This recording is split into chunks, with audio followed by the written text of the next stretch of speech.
Right? Yes, okay. Hello everyone, welcome to the stream. Yeah, just general chat is going to go on for a little bit. I just need to close out of Discord for now. We're going to be making some presets today. The audio stream current bitrate 0 is lower than the recommended bitrate. We recommend that you use an audio stream bitrate of 128 kilobits per second. Why is there a bitrate set of 0? What? That doesn't mean anything. That being said, my bitrate is set to 180, so that should be all good.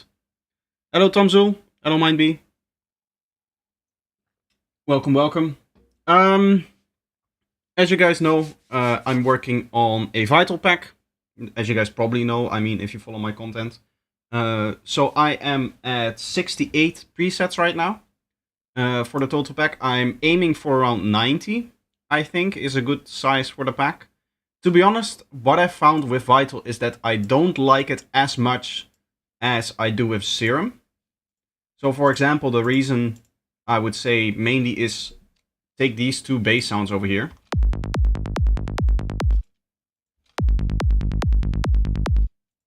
These should be identical bass patches. Apart from, I guess, the phasing in this current setup. Let's set the phasing for both of them down all the way so that we can compare them.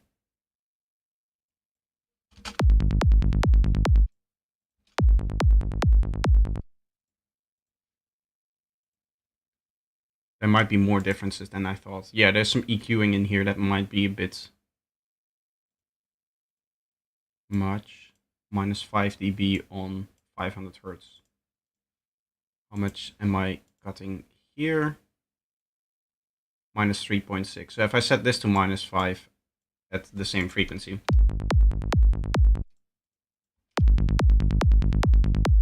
It still doesn't sound the same. I wouldn't know why. Maybe it's because I'm using the dirty filter over here or something like that. That being said, one of the main things that I noticed with Vital, the way that it works, is that it's not very precise. In that, if you tell it to play back the exact same sound every time, I don't know if I have a setup that actually demonstrates this properly, but inside of Serum, if I have a setup like this, where we're creating essentially a spike that is going through a filter that is rapidly closing, right? This filter is controlled by this LFO over here, and the playback of this waveform starts right about over here. It's set to 179 degree, you can see exactly where it starts. So this click is going to get played immediately, and then the filter is kind of closing on that click already, and that's the whole functionality of the sidetrans baseline, right? That first click is becoming your transient of the baseline, and then with the next oscillation, the filter will be a lot closer already. It will be like right around here, which means that it's like around here, meaning that the filter has closed for a little bit. I noticed that inside of Vital, it is not as clear. In the sense that it feels in some setups like the transients of baselines and such don't play back the exact same way, even though you tell them to, with the way that you set up the synths, right? So for example, we always set phase to 0 over here, 0% phase randomization, and then we set a direct phase over here, which for the baseline in Serum, for those that don't know, you do over here, set the random phase to 0, and then we set the phase over here, deciding the starting point of the waveform, essentially. And what I've noticed is that inside of Vital, it feels like even at 0%, there's a little bit of randomization. Sometimes it may depend on like the exact patch. I think this patch is sounding pretty stable here. But I've had other patches, maybe this one over here actually, or maybe I've continued here. Yeah, this is the snare creator I made in here. Maybe this base layer thing here.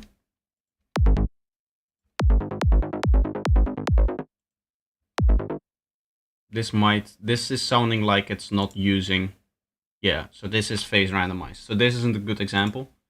I don't have exact examples for it, but what I found is that Vital isn't as good as Serum, just for me. For the way that I like to work, for the way that I like to be precise with my sound design and stuff like that. I guess I can show you a different thing that I have here. Let's set the smoothness all the way down. Oh yeah, that's a thing. If you have a button like this and you sometimes move it, it doesn't move all the way. I don't know if I can replicate it. But I feel like sometimes when maybe it's because... Aha. You see what happens if you move further down, it doesn't go down, but then you can go up a little bit and then it goes up immediately. Maybe with the way that I click buttons, I kind of move like down and up again. What I wanted to show though is a way that we can say that it's not very precise. If I key track this to the exact same key as this thing over here, and I use that to create kind of like an FM setup, you'll sometimes hear a little bit of smearing that is happening, which I believe shouldn't happen. Okay.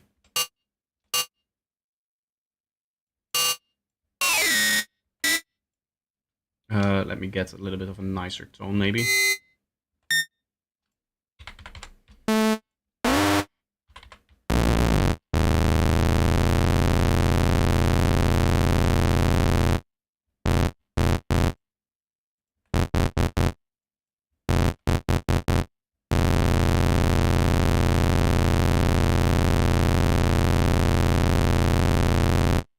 Do you hear how it goes like...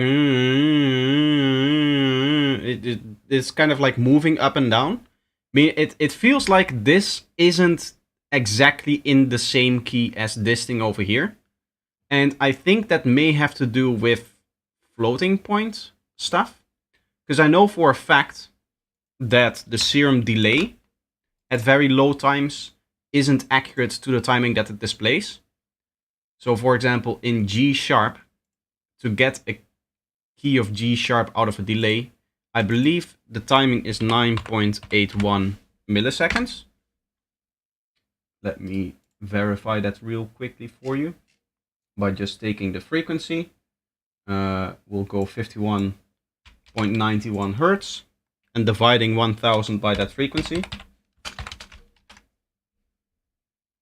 And let's divide that by 2 again. We get 9.63. Okay, so I was off by a little bit. I believe this may be then the normal G. Or maybe A sharp or something like that. But I am 90% certain that this timing isn't correct in here. So let's say that we create like a very short thing here, just to kind of act as like an exciter. Imagine this being some kind of resonant sound design, right? Or what is called modal sound design, where you just have an exciter, which is just some input sound, and then you just push that through delay.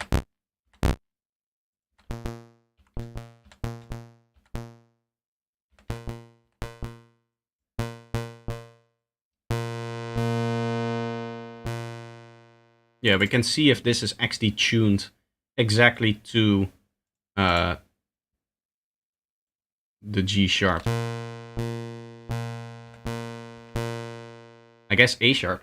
Did I try to tune it to A sharp? No, I did try to tune it to G sharp. As you can see, I selected the frequency over here. And I went 1000 divided by this, divided by 2 again to get an octave higher or lower. You get 9.63205548. Obviously, you can put all of that in here. So I just put in 9.63, which should be close to G sharp. But as you can see, it's actually closer to A sharp than G sharp in here. How are you inserting by right click on channel? I know only the dragging and double clicking methods. This is an extension. This whole menu thing is from an extension called Live Enhancement Suite. It has been discontinued, so it is not updated for Live 12 if you're working in Ableton 12. But if you're still working in Ableton 11 like I am, because I don't care about any of the Live 12 features, then you can download Live Enhancement Suite and you can set up your own menu. You have to do this manually. You have to insert every individual thing manually in here. I think I can show...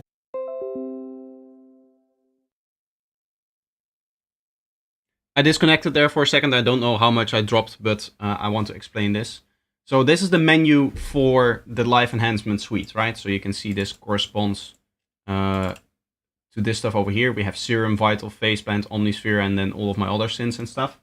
And you can see here we have instruments, Serum, Vital, Faceplant, Omnisphere, and all of the other things. And that just goes on and on and on and on and on and on and on and on and on and on and on and on and on and much further. I was going to do on and on and on for the whole thing, but I started to feel my hand there. I didn't commit to the bit for this. So you customized it by your favorite devices. I customized it by the way that I guess, look for devices. Usually what I would have before is I would have my plugin folder kind of organized by type of device that was in there, I believe. And then I would have, together with the audio effects, I would have different collections, which I now use for a whole bunch of different things.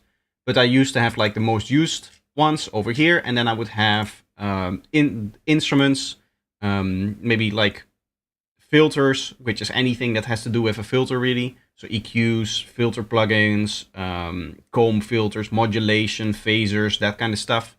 Maybe ambience over here with reverb and delay, and then maybe like dynamics and distortion, or dynamics and saturation, maybe something like that. I would organize it like that. So the way that I thought of doing the menu is I just organize that in the same way, in that it's just the categories that I might be looking for. And then if I need like a MIDI modifier, I'll know that I'll find a MIDI modifier here. If I need to do some modulation, I'll know that the Dark Integer mod pack is in here. I have all of my Ableton audio effects in here, at least the ones that I use. I have some easy, or some racks that I like to use, not many. To be honest, I need to update it. I have a bunch of extra plugins that aren't currently in here. But this is one of the things that I like to do every half a year, where I just sit down for a day and organize all of my files, organize this stuff over here, organize the template, see if there's something that I can improve in that. Move files around for not just the music side, but also the editing side of things when I'm creating content and stuff like that. But yeah, making the menu and updating the menu is kind of part of that as well. Never ever upgrade to 12, because then you cannot use the super fast and handy live enhancement suite. Yes, exactly. And there's, for me personally, there's not really a benefit, in the sense that the music that I write, none of the new features that have been added look particularly interesting for that kind of music. Because for the all of the sample browsing stuff that they have done with the tags and all of that, I already have my samples organized. These are all of the samples that I'll ever need to write my track. There's like a few kick drums in here, but it's mainly the open hats, closed snares, that kind of stuff. So this is all of the drums that I need. This is all of the effects and stuff that I need to write a track. And really, those are the main samples that I'm looking for. So for sample organization, I don't need any of the tags and stuff like that. Like if I look for a snare, I'll be able to find the snare in here in a few seconds that I like, right? Because I know the snares are roughly around here. And I can just open up the snares that I want. I don't need to have more detail in my drums folder than just this, because you can see everything that there is there. Those tags are really helpful if you have a drum folder that has 1,000 drum files in it, and you're looking for a specific snare. Then you can just filter out just having the snares in that. But even that, I mean, it's not that hard to type, right? So it doesn't really get faster, in my opinion. The real thing that would upgrade my workflow is stuff like plugin delay compensation, plugin sandboxing, those kind of things. Bounce in place would probably be an upgrade to my workflow, although I'm not quite sure right now how I would use it, because it's not like I freeze a lot of stuff when it comes to my normal productions. So that's those are the things that I'm like really excited for to see added to Ableton. And the stuff that they added now, the only thing that I think is really cool is the fact that you can have the mixer or the clip kind of open up in two different things. I can see the effects and the MIDI over here. And the only reason why I'm happy about that change is because it would potentially be useful in YouTube tutorials where I have to switch fewer times between screens, right? If I'm explaining something about the MIDI and then I go into the effects, I don't have to switch part of the interface to do that, which means that the videos become a little bit more cohesive. At the end of the day, it's still nice to follow, but it would be nice having an extra screen up here where you can just show for a little bit what you're doing, for example, with the MIDI, while you may be talking about, I don't know, the synth patch in here or something like that. The only thing that I liked about 12 is the arrangement view and the MIDI upgrades. Yeah, so the MIDI upgrades and all of that stuff, to be honest, it's not something that I'm particularly looking forward to because I am fine writing the way that I write with all of the MIDI. People are really hyped about that you can now make those like riser thingies. Let's turn this into a sound that is like actually useful for a riser. Just like a plug thingy like that. What I mean by that is this stuff over here, those risers that increase in speed. But you can already do that, right? You can just make like, let's go for a 2-bar thing here and just plonk a note down. I have completely forgotten all of the shortcuts that I used to use. Okay.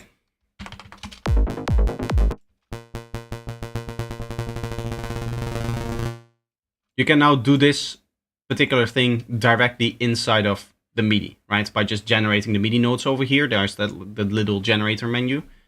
And there's some more stuff in there for like ARPs and maybe chords and stuff like that, as far as I'm aware.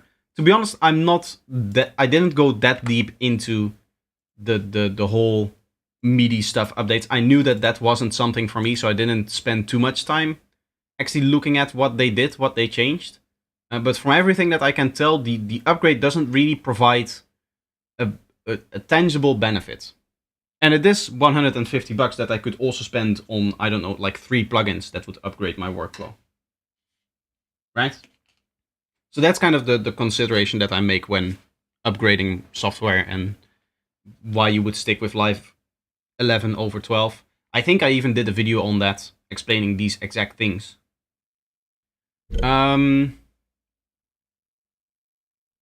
But yeah, that's kind of it. Okay, so what I want to do today, as I said, is I want to make some Vital presets. We have roughly 70 and I want to get to 90. We might not finish all of that in this stream, but then I'll just continue tonight.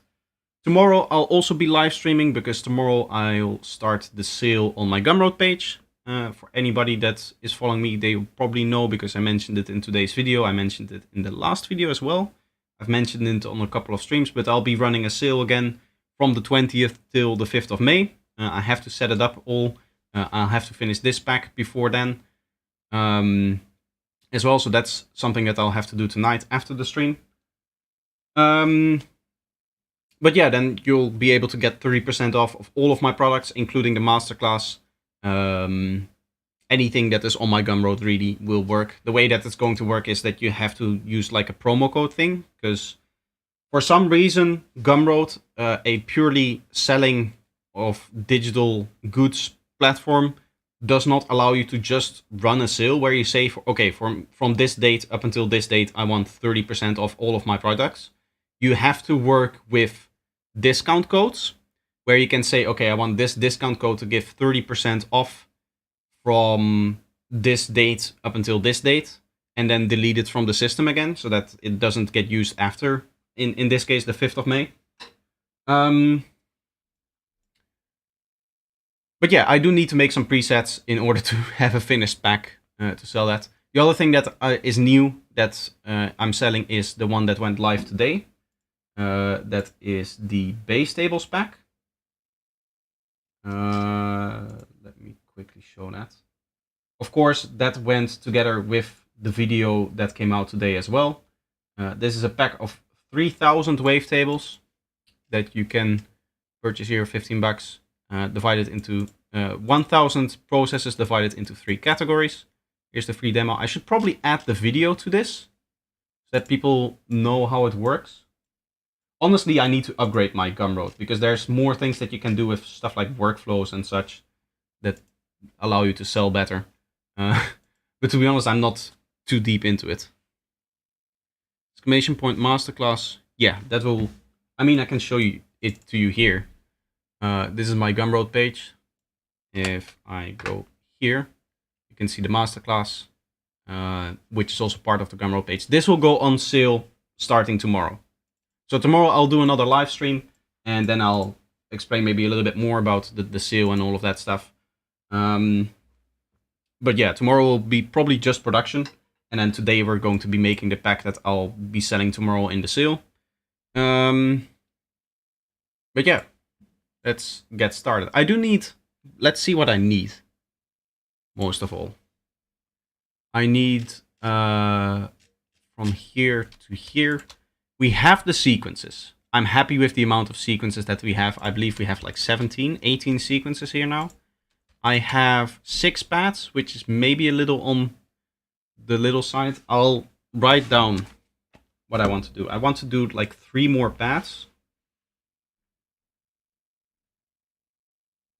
3 more paths in terms of one-shots. This is very little, so I would like to do maybe like 10 more one-shots. Okay. I'm happy with the amount of leads that we have, I guess. Let's see what we end up on with the leads like this in terms of the number of sounds that I have.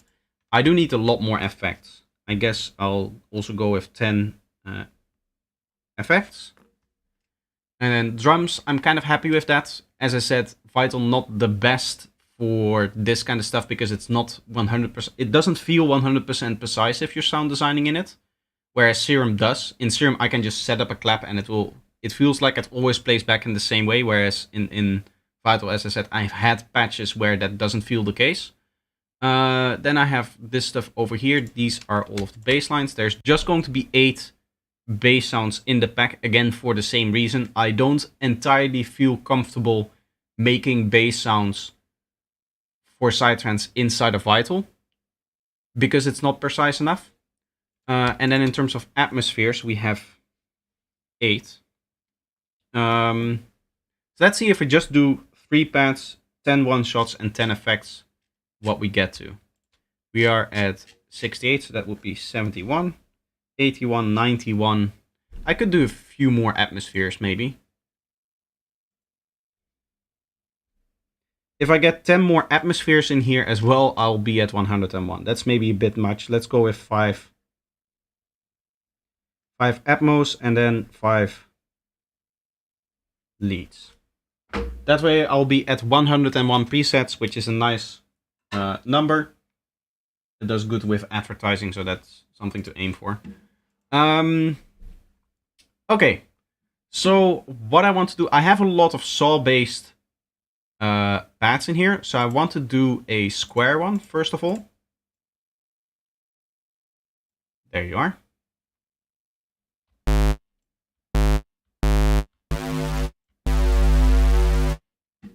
Okay, I'll add an octave to that.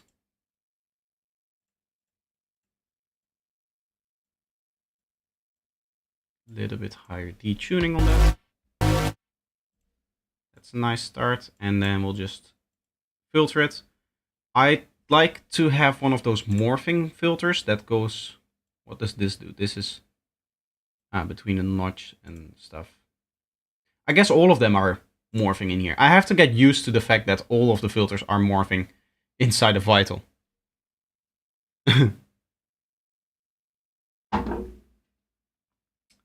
Okay.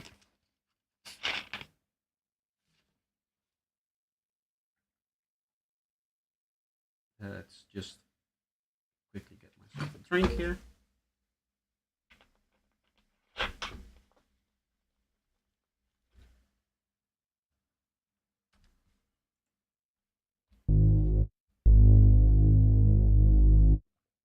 Okay, get a nice darker sound there at the lower octave, but at higher octaves, it's not really excited yet. This is nice as like a Reese bass for an intro type of thing, even though the preset pack already has one. So I'm not going to design the pad purely for that. meaning that we can probably do some cool stuff with the randomness over here. I like the sign interpolate a bit more.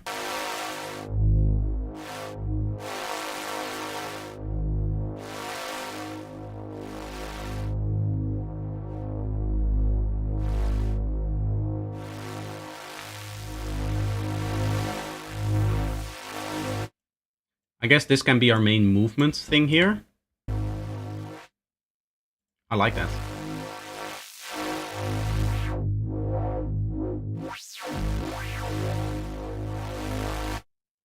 We'll have the resonance change maybe up until like 30% here.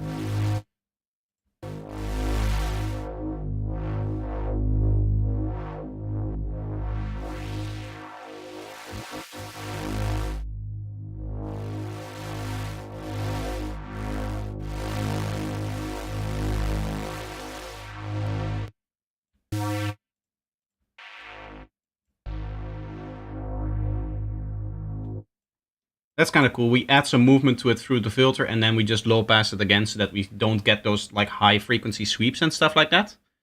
I honestly can't decide whether I prefer Serum or Vital, despite being very similar synths. I feel they serve radically different purposes. Try with a flanger filter type. When it comes to the, as I said, the differences between them, as I said, the Serum feels more precise to me. It also feels like Serum just has more stuff. I mean, it's been around for longer, right? So you have all of these crazy kind of filters. You have more flanger, phaser options, that kind of stuff. At least it feels like it. The reason why it might feel that way is because if you look in the menu, there's not a lot of stuff here, but you have a lot more customizability with the free parameters over here, instead of just filter cutoff and resonance. This one comes with filter cutoff, resonance, and then the type between which you switch, right? This stuff over here. Which means that technically speaking, you have an infinite amount of filters in between the low pass, the band pass, and the high pass. But it doesn't really feel that way. The second thing is, I think Vital is more for synths in terms of psytrance stuff. You can do a lot more cool synth stuff in here. Whereas for basses and any precise sound design that you might want to do, kicks, basses, any drums, if you're into that kind of stuff, it's probably best to use Serum for that. I am going to use some extra cool filter on here later on. For now, though, I want to assign the first macro, and I think I want to do that like right here in the generator somewhere. So what happens if we just FM this with like a sine wave?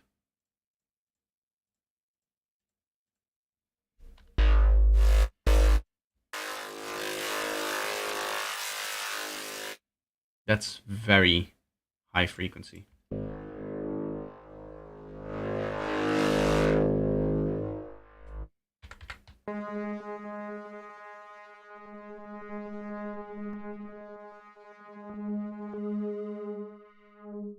That does change the tone a lot.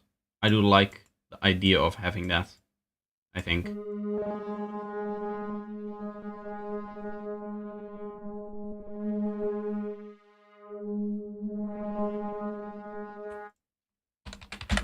We'll call that tone. I like that. Projector, you have nice saturation chain in your video about sound placement. I would watch full episode about saturation for sure. To be honest, when it comes to saturation, I know a lot about it, but I cannot really hear enough details yet. This is something that I knew when I got the monitors, is that one, my place is definitely not perfect in terms of acoustics. I still feel like even with the new setup that the left speaker is slightly louder for me than the right one, because the left one has a wall behind it and the right one doesn't.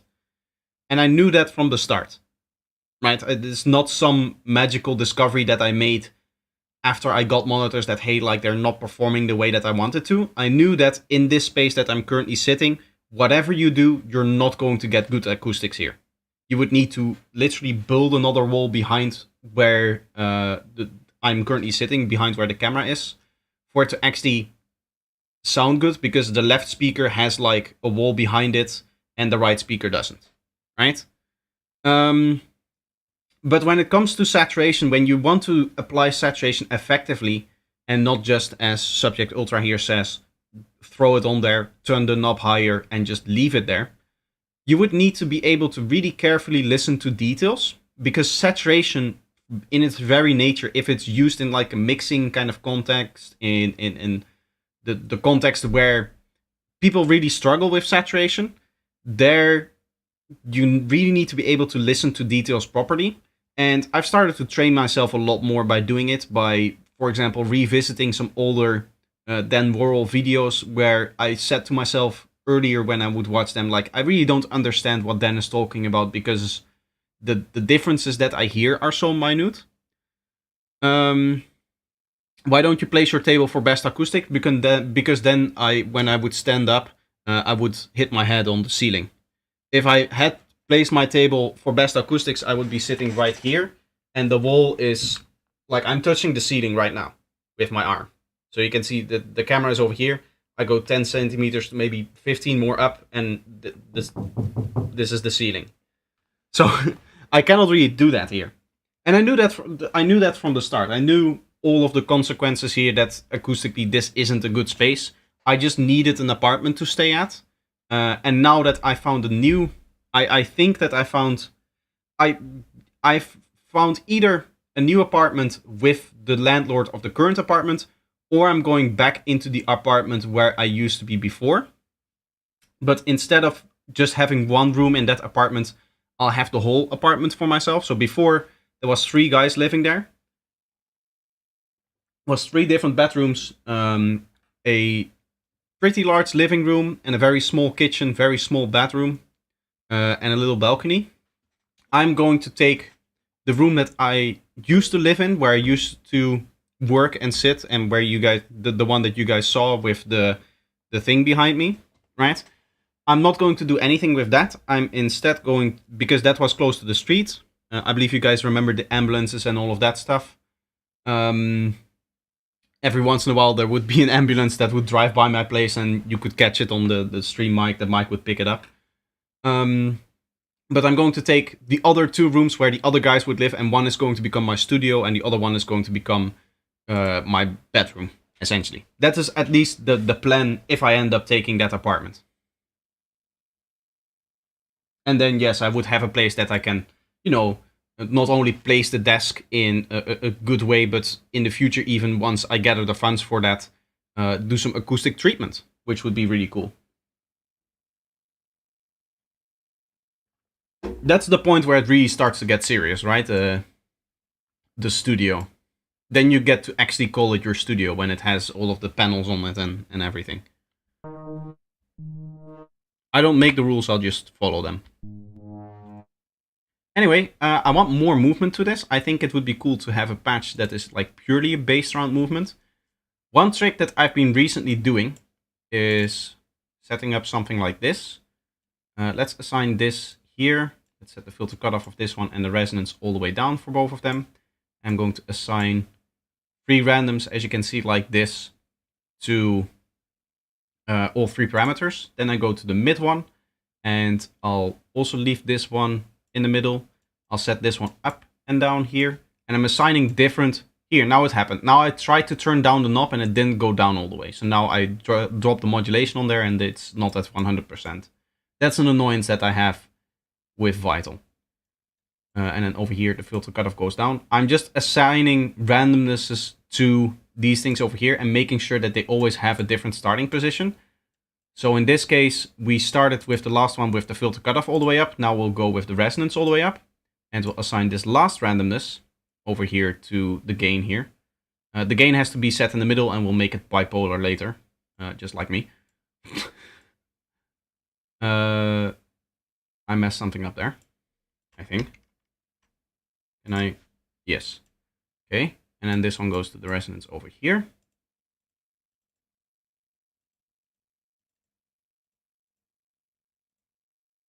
Why is this one set like that then? I don't know. Anyway, let's go into the randomnesses and make these gains over here bipolar and full scale. Here and here. And now,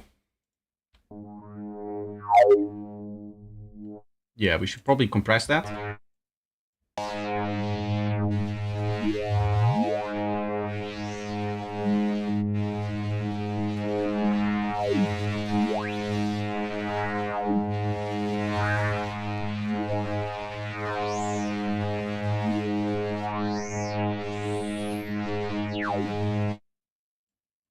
There's some cool tricks there.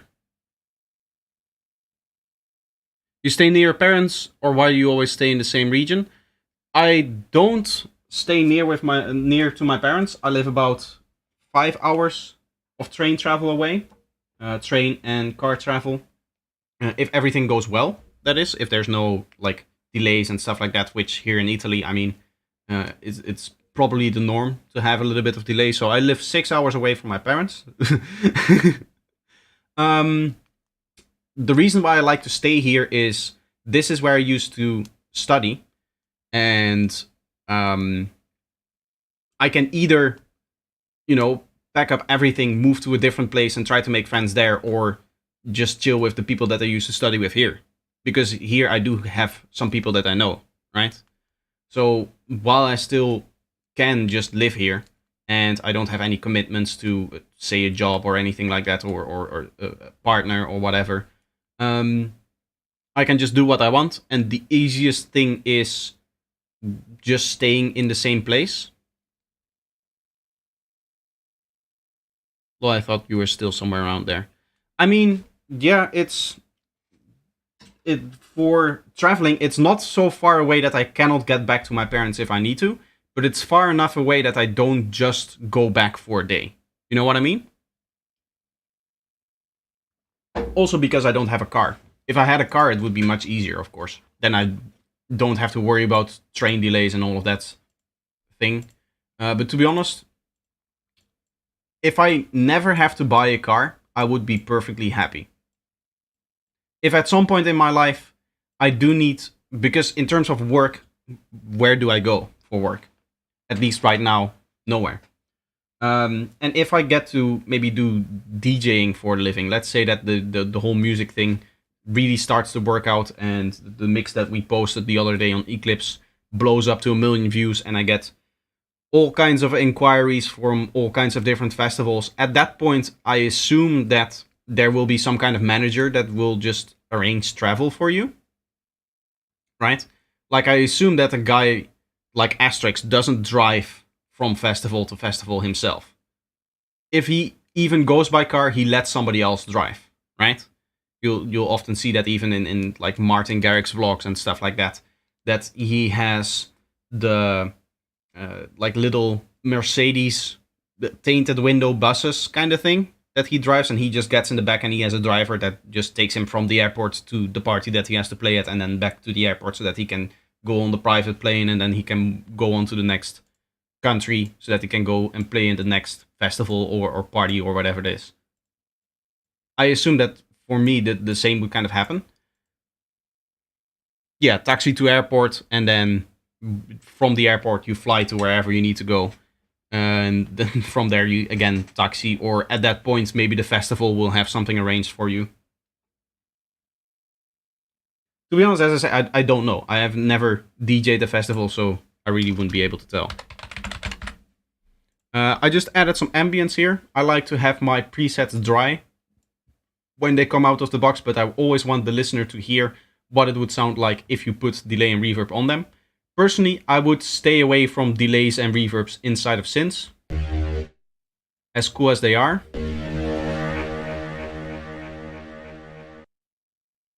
I personally think that the sound that you get from a dedicated reverb and a dedicated delay is a lot better. But I do like to set up delay and reverb for the preset so that people who want to use it can. As I said, I keep my presets dry, so normally no delay and reverb. You just have to turn up the ambience over here, and then you'll get some delay and reverb.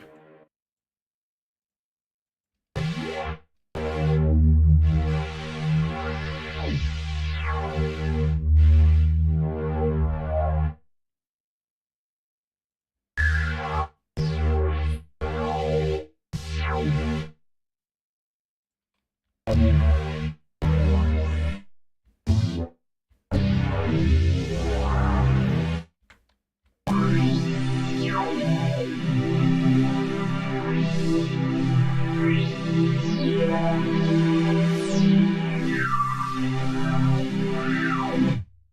I want to do is probably set up a macro for all of the modulations that are happening on the various filtering stuff over here, because it can be a little bit too much maybe for some people.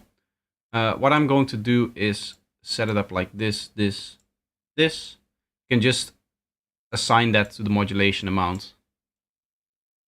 Here. And finally there, and there.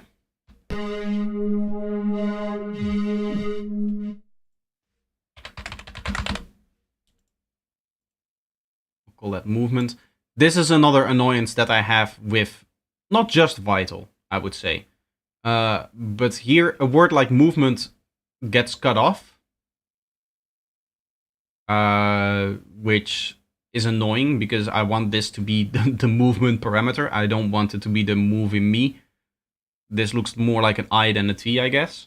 I mean, people know that it says movement, but without the context, you wouldn't be able to tell.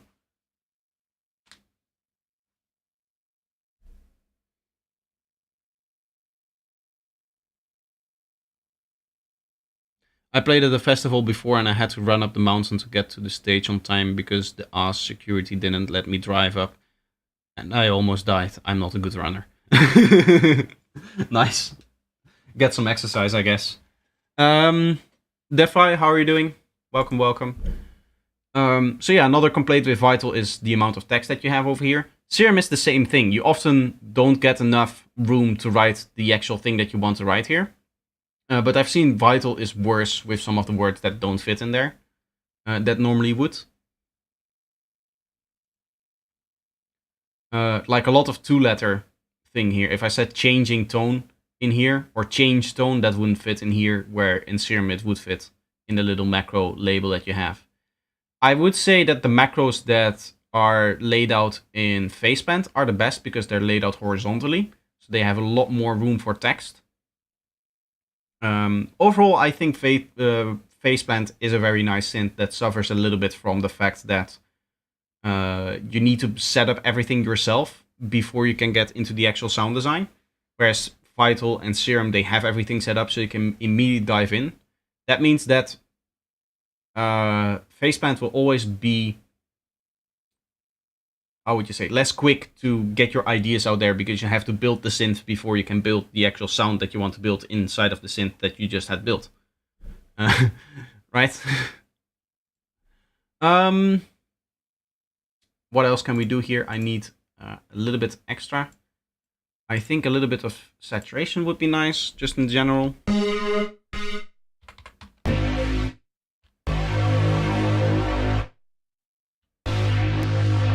My question is, do we want this movement on the movement knob as well? And I think the answer will be yes.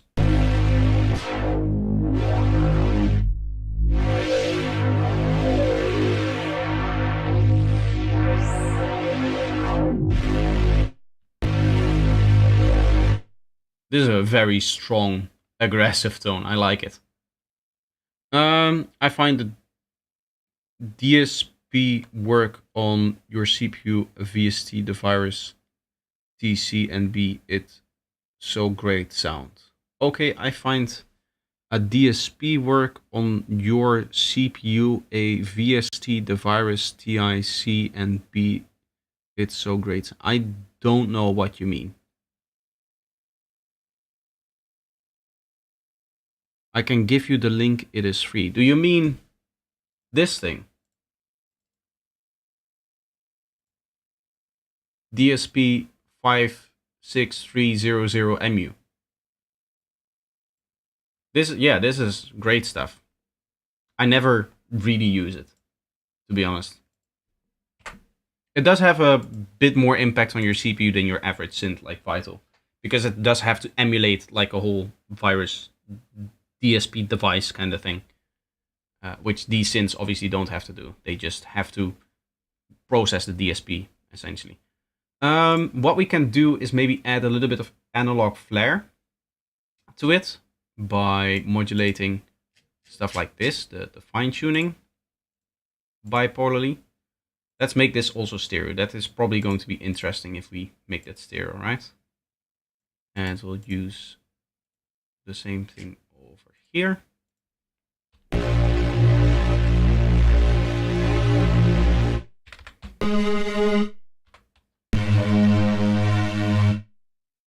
I'm just going to quickly set up the velocity here so that I don't forget that, as well as the voices is good.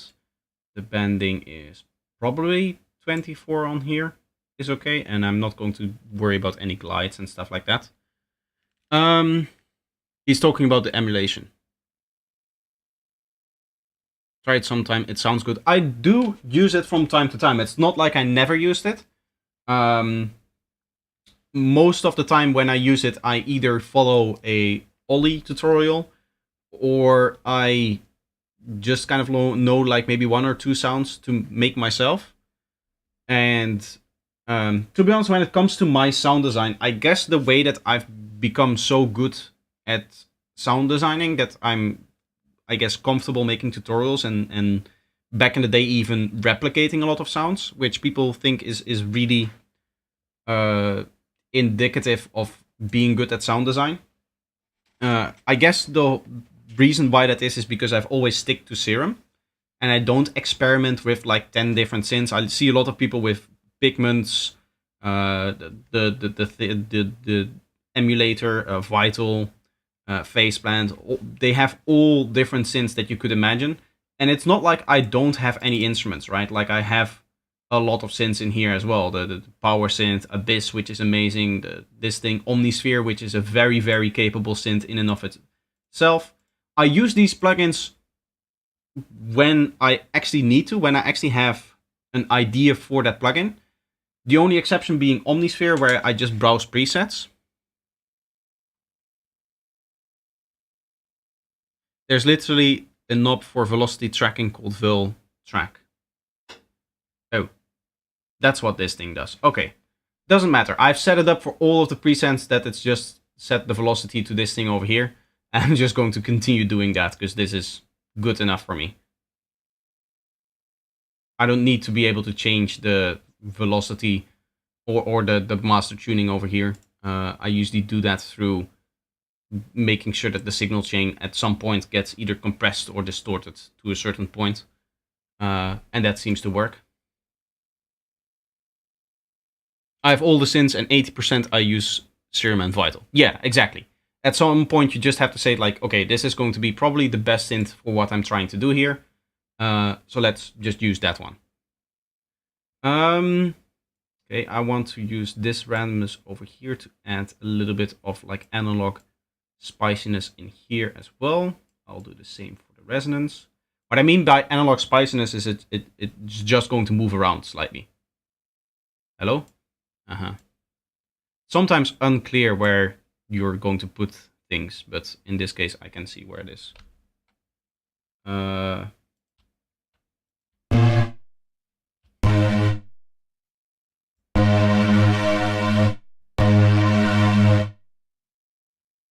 be honest, I'm not yet hearing a lot of that.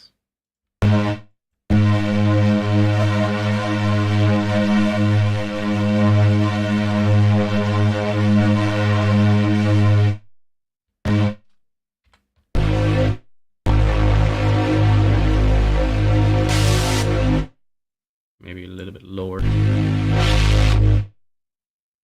This is a very aggressive sound that we have, right? Maybe let's tone down a little bit on this. Yeah.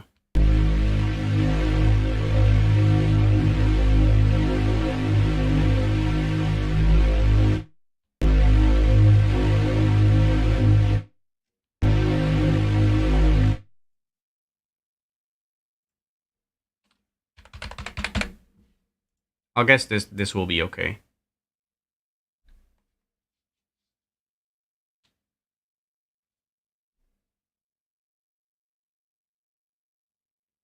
It looks like a very long filter. It does look like a very... It looks like the filter just got cut in half over here. Okay, let's give this some attack. Maybe like...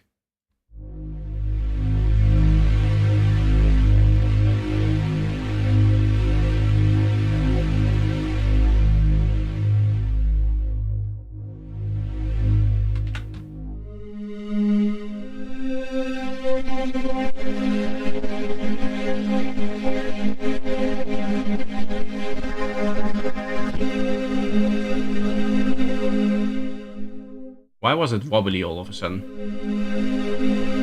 Is that just because I'm playing 2 notes?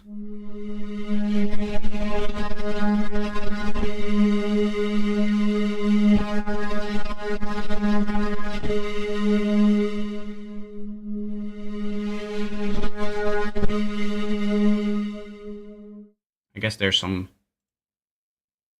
low frequency in there. We cannot use this one because we need it for that movement thing.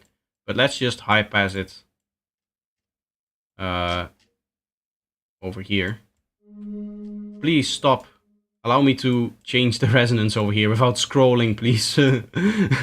If I need to scroll, I'll use the scroll wheel, which is for scrolling. Thank you.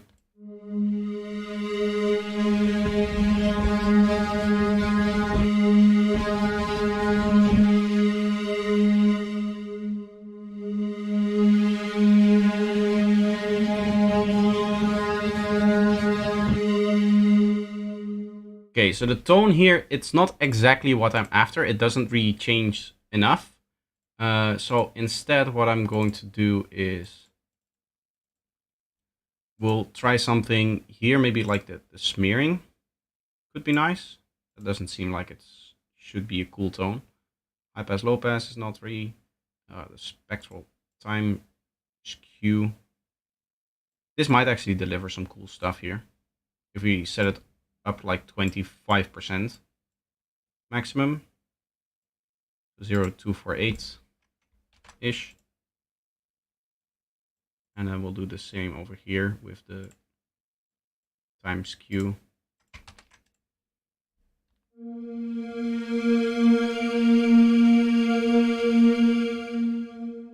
That's a slight change to the tonality. What I would like is maybe a little bit of the format here, but that's not going to work because it removes the... It turns the saw wave into... or the square wave into a saw wave, as you can see. That's not going to work. We'll try the normal sync maybe. And then just adding... maybe just like this. That's maybe even too much, but maybe go like here.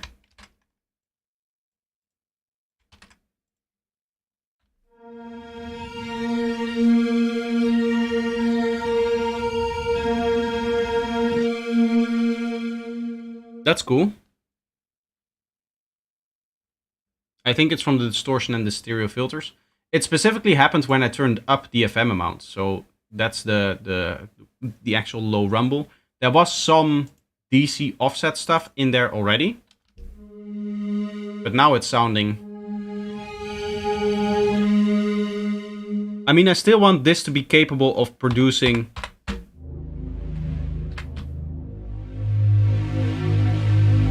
this kind of stuff over here. So I cannot just filter out, I think, the low rumble that sits in there. Unless I do it over here.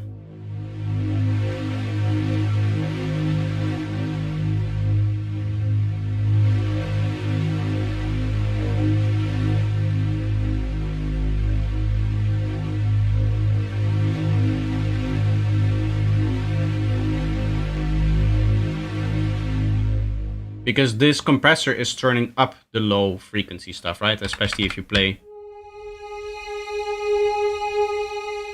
yeah, this compressor will turn it up with higher notes. What might be a good idea is then to assign it like this, right?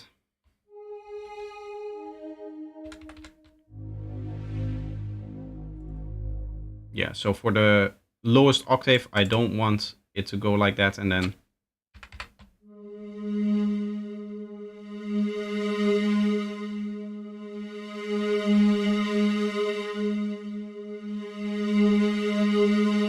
even though there's rumble in here. Oh, there's also rumble in here, I guess. In the output. Well, I tried. It's good enough like this.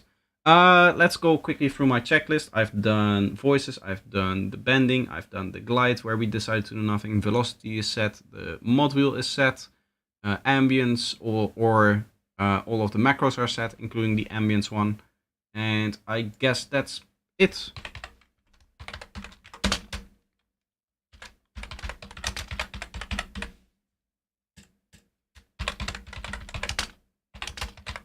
Of course, I just provide a little note here on what the mod wheel is doing. And then we can move on to the next one. I don't think I want to go through the list and say like, okay, now I want to make 3 pads, and then we'll make 10 one-shots, and then we'll make 10 effects, and then we'll make 5 atmospheres, and then we'll make 5 leads. I think I'm just going to do whatever comes to mind in terms of sound design tricks and stuff like that. I want to experiment more again with this thing over here. The key tracking. Seeing if we can maybe make... I would almost say maybe try doing something cool with resonant comb filter, where it's just like very resonant for the start of the waveform and then it trips off. But that seems like the kind of thing that would be, or that would break very easily inside of Vital. Because as I said, I feel like Vital isn't as precise as it should be. Okay, so I'm going to go with mainly the higher frequencies here. And let's just modulate this ever so slightly.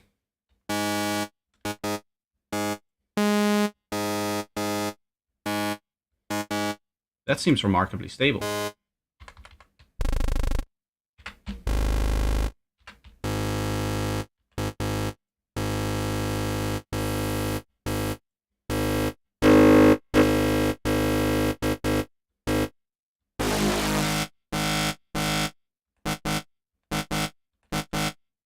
That's cool.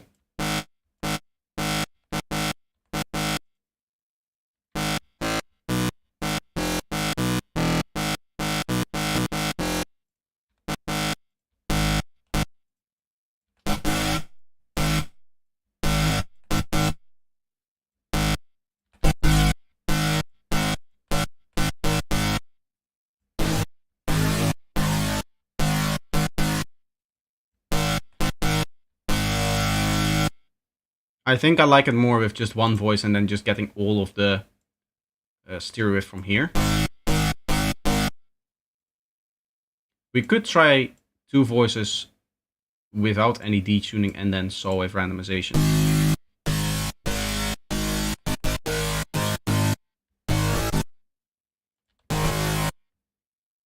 I'm going to set this to 1. This is probably going to end up being a lead sound.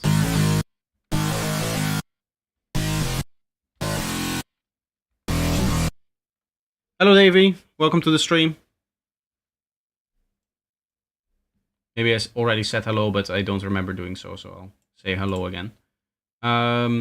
Usually the very first thing that I end up doing is actually making the ambience macro over here.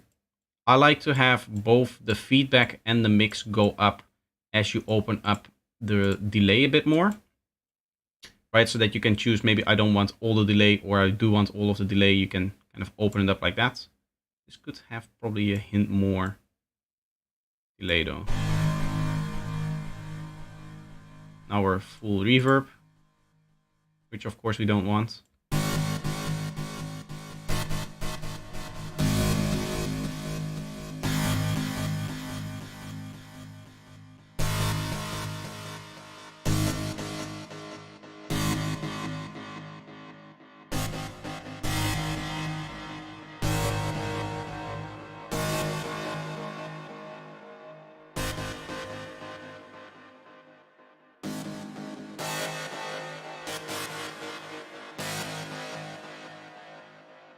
Okay, I like this.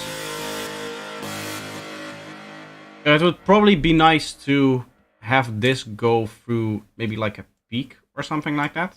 Is there just like a peak available here? Yes, nice.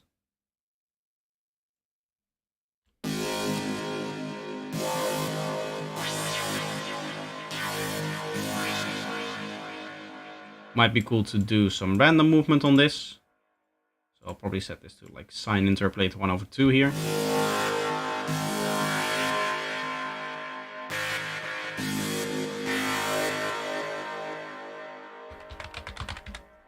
Call that ambience. I'll have a movement, will be this one over here. This is just to, wait, which one isn't controlling modulation 7? No, we need this to control the mix. Give this a bit of drive, and then if you turn it up,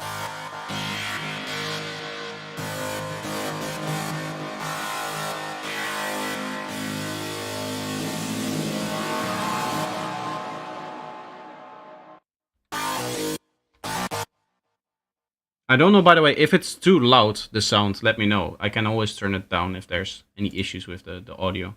I didn't check yet today. A bit of distortion would be nice.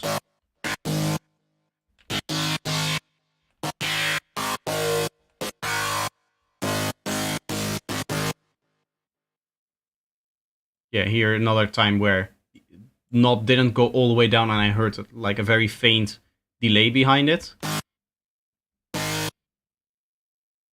I feel like I still hear it. It's not that this one is also not. No. Okay. Maybe I'm just getting crazy. That can happen sometimes. I need 2 more macros. That's the main thing. 3 more macros, I guess.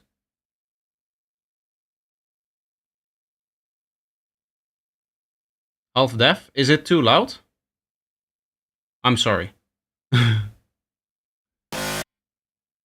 If I need to turn it down, I can turn it down in regards to my voice, right? I cannot turn it down altogether. I guess you guys could do that. I could technically also turn it down altogether, but I don't think it's needed, I should say.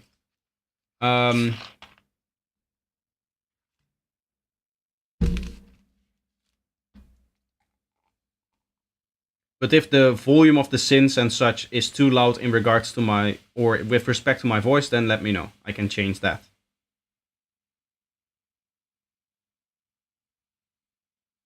This is just you. Okay.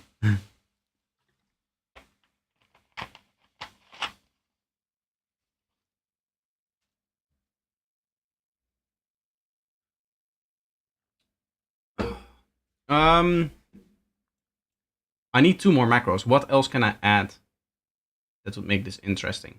More stuff over here. I don't know how much impact this is going to have on the actual sound. I suspect not a lot. Turns out it does.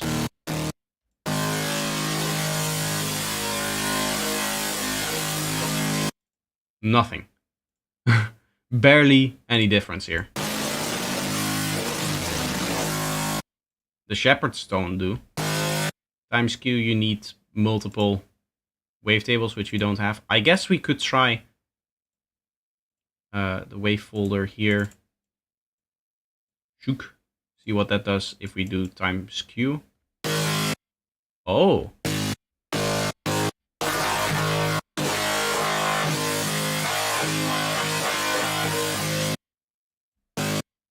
It doesn't really change the tonality once again, right? Does it? Let's see if we just make it like this.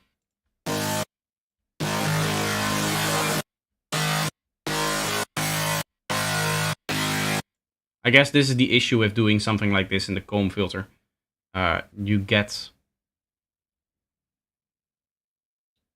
or the flanger, you get most of the tonality from here, and it doesn't really matter what you put into it. It doesn't like alter the sound in any way. What if you make this move more?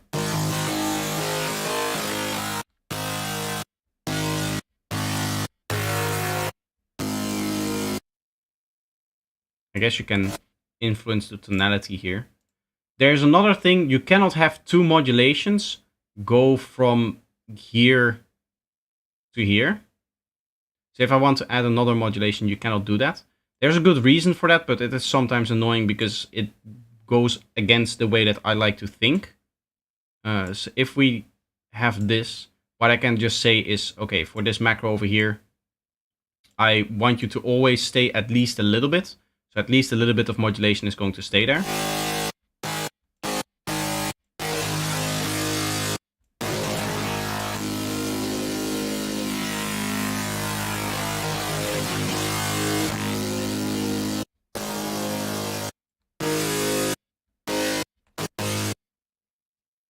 Hello Notwas, how are you doing? Perhaps resynthesize the COM FM into the second oscillator.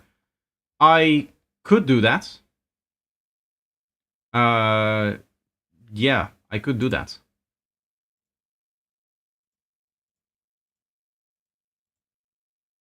Delay and reverb, we don't have to turn that off. And I believe we had filter, distortion, chorus, and compression. So let me just put those there.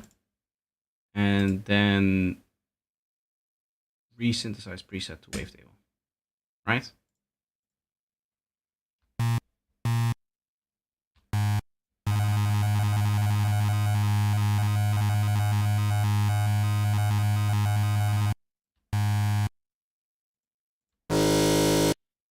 It's because this is an octave lower, isn't it?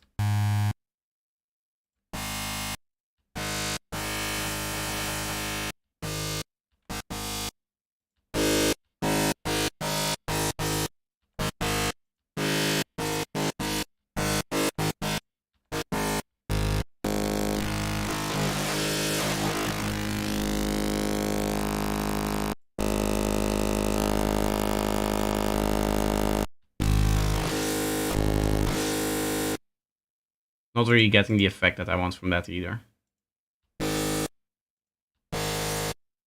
Let's delete this modulation.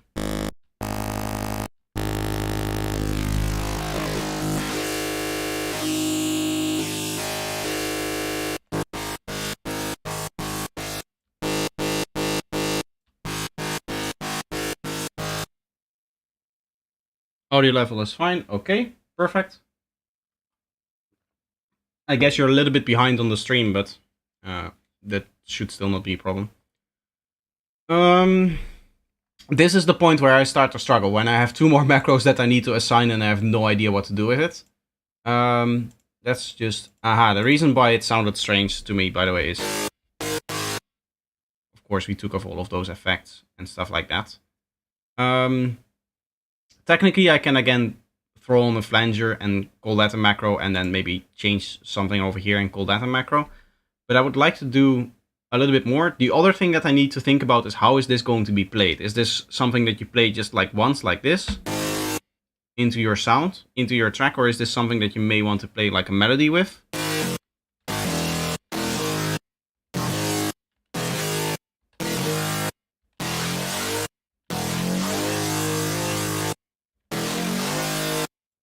That would be cool. Maybe we can do something with this, make it... Yeah. The glide, even though this is like an option, it is nice to indicate that this exists. In the sense that, yes, the user could just go in here and up the glide manually.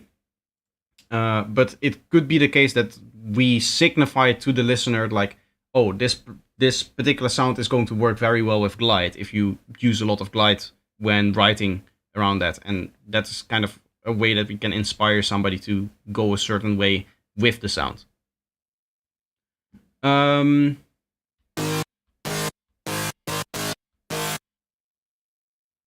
Let's test again a few different things over here. What happens if we phase, disperse, and format at the same time, for example? Let's try like 3 processes, because we also still have this over here.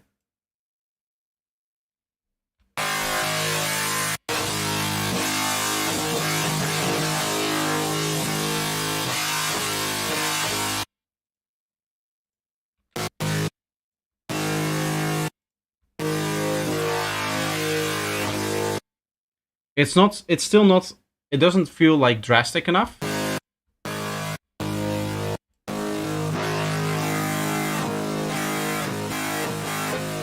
Now it does. So lowering the resonance on this actually helps us in this patch. because we get a lot cooler tone out of the overall like tone macro over here. I like to add a tone macro into it so that you can kind of set the preset wherever you want, and it will be the same sound essentially in its functionality, but it will never sound identical. So somebody that has the tone parameter over here will have a different sound than somebody that has it over here, and it makes the preset, I guess, a little bit more versatile.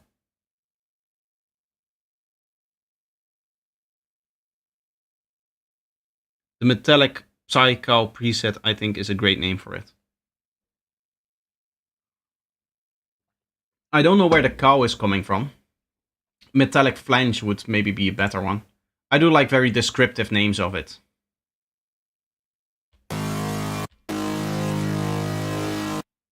So gritty metal, something like that.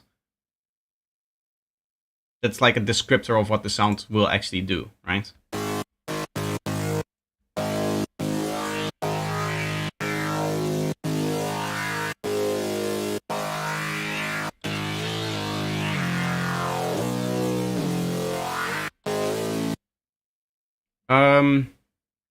We need to assign the mod wheel still. Would be nice to maybe have like a high pass on a sound like this. Right, just like a nice resonant high pass here. I don't like that it becomes so much quieter. Okay,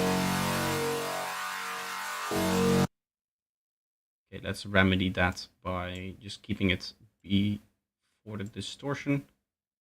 Or behind the distortion, I guess.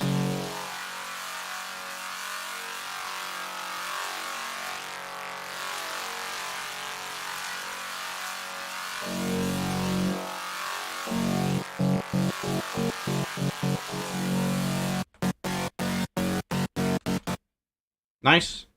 We have voices, this all done. I set up velocity over here. Again, it didn't go all the way down where I wanted it to. But this will be a lead.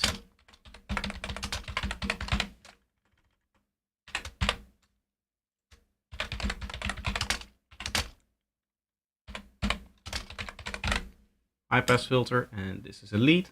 I think I've talked about before why I don't like these tag kind of things, because usually the thing that you need isn't in here, like atmosphere, for example, isn't in there, and that is something that I would want my presets to have. If you're going to do a tag system or a style system or something like that, make it so that I can add my own tags to it, and that people can just look for all of the tags that are available in any preset, as opposed to having a few predefined tags that don't cover everything that you want as a preset maker. I guess a lot of the frustrations that I have with synths and music production software is not the same as a lot of other people, because I guess I'm a bit more of a power user. Maybe not in my community. Maybe not in like the even in psytrance. A lot of psytrance producers do dive really deep into the DAW and do some really crazy sound design stuff. I guess in all forms of alternative music, alternative electronic music, I should say. You see it a lot in drum and bass. You see it a lot in dubstep. I mean, like Virtual Riot does crazy stuff with Ableton. I guess, though, like for a power user as us, as opposed to somebody that is just recording their guitar and trying to make a pop song, the complaints that we have about Ableton are very different.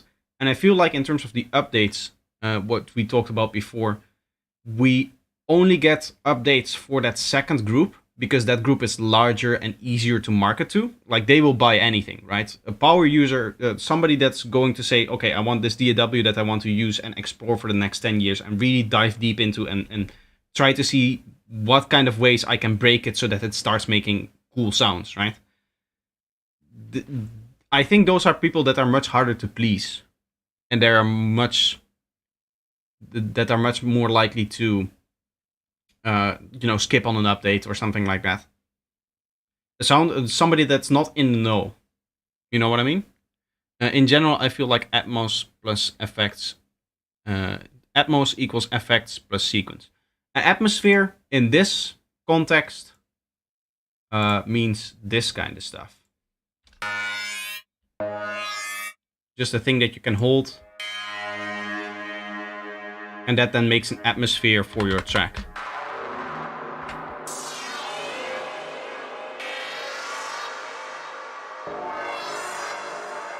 Like an atmospheric sound. This is not really something that would be considered a lead. It's not really something that would be considered anything.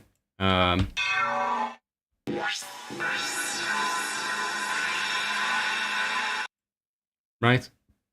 This is not like a lead or a sequence or anything like that. Or maybe even like an effect. When I say effect, I mean maybe like a downlifter, a riser, stuff like that is more effects for me. Which this also has. This has some other like effect-like stuff, which maybe like has an impact and such. Again, with the ambience. But if I go to maybe some other atmospheres over here.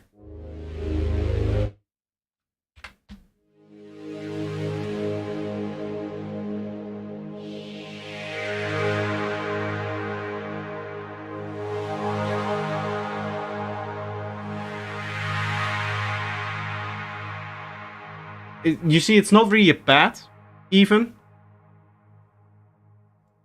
Right, because it has like that movement to it, and I don't think you would play chords with this, because I believe this already has a power chord in here, as you can see, 0, 7, 12, so that would be a power chord. The main idea is that you just press a note and use it as kind of like a backing extra interest part to your track. While I say Austin AU5 is audio guru in the field of sound design, his tutorials are really unique. Yeah, he is also very good at what he does. He did a cool video the other day talking about spectral analysis and the spectrograms, and the thing that I also use in what's it called? The feedback sessions, right? So the waterfall display.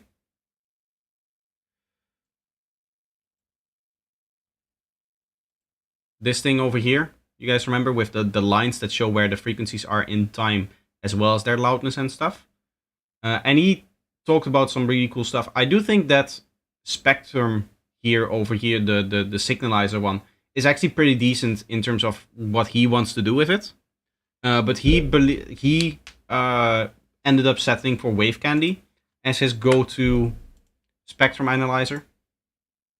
Is it, for me, a spectrum analyzer, I would say that it's more like this, right? Which is just a 2D representation of the frequencies at any instant in time. There's not, like, calling the other one a waterfall display doesn't really tell you too much, so I need to find a good name for it. Maybe I should call this a spectrum and the other one a spectral. What are your PC specs? I have currently 32 gigabytes of RAM. That's going to go up to 64 because I ordered 2 more sticks. I have a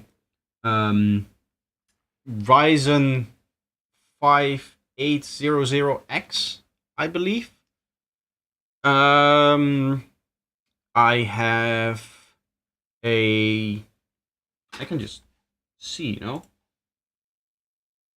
Yeah, a Ryzen 7 5800X 8-core Vermeer. Here it should show me my GPU as well, which is a Radeon RX 6600. And then I have a lot of discs, I guess. Not that many, to be honest. I can fit 2 more discs if I want. Odd questions coming in. I do like that. I do like a little bit of interaction. By the way, V3 and Ambient Alien, welcome to the stream. Also, unfortunately, The Hunger. I believe you chatted before, but I didn't say hi. Welcome to the stream. What wine do you drink? Well, I am not much of a wine person. I am very much a beer person. You know, being Dutch, that's kind of what you get, I guess. But living in Italy, what many people get wrong about Italian wine culture is that they think of it as just like, oh, it's like the other French culture, right? When you talk about famous wine countries, you have France, and then second you have Italy, right? Though maybe even putting Italy above France. Um, but the the way that the culture works here is that, unlike in France, where there's a lot of significance put into wine, and there's a lot of, I guess, prestige drinking an expensive wine. If you drink an expensive wine over here, you're stupid. You're dumb. Why are you wasting your money on something that you can buy for $3 in the supermarket and will taste decent enough for any occasion, right? Unless you have a really something special, right? Then they'll go out and they'll spend a little bit more on the wine. But Italians and their wine culture, the idea comes that all of the products here in Italy are so high quality, even at the base, that it doesn't really matter if you go for higher quality stuff.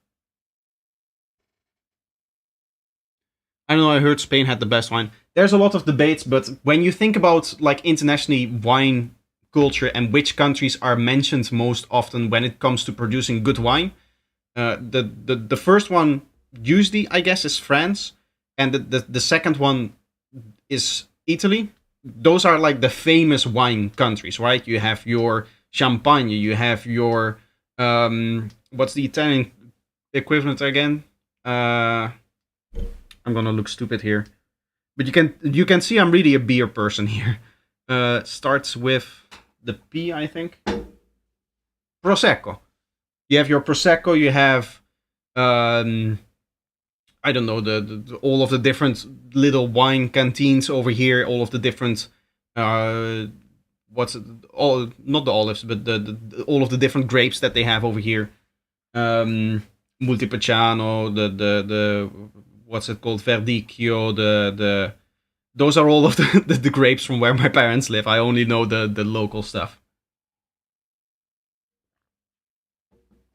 and those aren't famous grapes, by the way. But every region has its grape, and you know the Champagne region is very pristine and that kind of stuff. And Italy also has some regions like that. They have the Barolo, which tend to be very expensive wines. Like if you get a Barolo for $50, then you get a good deal, kind of thing, right?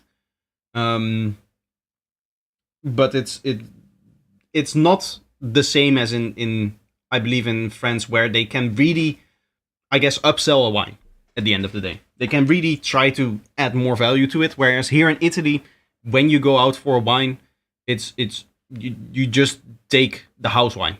You just take whatever they have, and it will always be good wine. And it's not just like that for the wines. It's with everything. If you go out to a restaurant and you're seated down in plastic seats with a one of those paper boards that they or paper plates that they put in front of you with plastic cutlery and stuff like that, you'll still get good food. We've been I remember before moving here, my parents used to go here all the time on vacation, and we would come along with them, obviously. And we were in some coast region somewhere up north, I believe near Genoa. Um, and we walked into this restaurant. We hadn't eaten all day. We had done like a long walk through the city, whatever. And we were in a coast region, so you're going to get good fish in a coast region, right? If you're near the sea, you'll get fish. That's kind of how it works. Um, but we walk into this restaurant, and it was really like an actually scuffed restaurant. It just looked like it was falling apart. And we get there. We walk in, and it looks all small. It looks like all very old. And we look into the I guess the hallway that you walk into, and they say like, yeah, come over here. You can just sit down somewhere here. They put us in like a back room, which was very small, and there were cracks in the wall and everything. And then they gave you the food, and the food was amazing. So so that idea that there's this low quality stuff, every once in a while you'll have it happen. I went on a date recently with somebody, and I actually had a pasta where I said like, hey, wait a second, there's something wrong with this. I'm paying $20 for, or I guess in total $30 per person for food, and my pasta isn't fresh. And but that was in the center of Milan. That was in the big city. If you're in the countryside, that will never happen. You'll never, almost never walk into a restaurant and that they serve you something that you're paying good money for, and they don't make it fresh. You just cannot get away with that in here. If you're going to eat pasta here in a good restaurant, you'll get fresh pasta. Just end of story. And if you don't, you can close up your restaurant, because if you don't provide that quality, the locals won't come. We used to have a pizza shop in town that didn't use fresh stuff. They used canned meat and canned whatever, and not homemade, the tomato sauce, and not the homemade dough and all of that. And then during COVID, because he had extra time, he started spending a lot more time making pizzas and also doing the delivery, because people couldn't go outside of the town to get their pizzas, right? Normally what they would do is, we didn't have a nice pizzeria because our guy didn't use fresh products, so you would just go over one town to the pizzeria that they have over there, and you would get your pizzas there. And that worked for a long time, but then COVID hit, and then everybody said, like, okay, we don't actually want shitty pizzas. You should spend a little bit more time trying to get fresh products, trying to, make your pizzas better. And the only reason why he didn't go out of business is because COVID kind of forced him to adapt to making actually good pizzas. And now, every day that you come there, there's people buying pizza there. It's kind of funny how that works over here.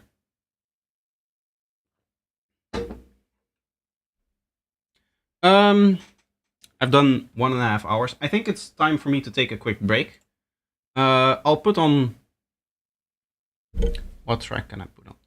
I can put on the master for Game of Life here. This is a track that will be releasing relatively soon, hopefully. Maybe like 1.5, 2 months-ish. Depending on...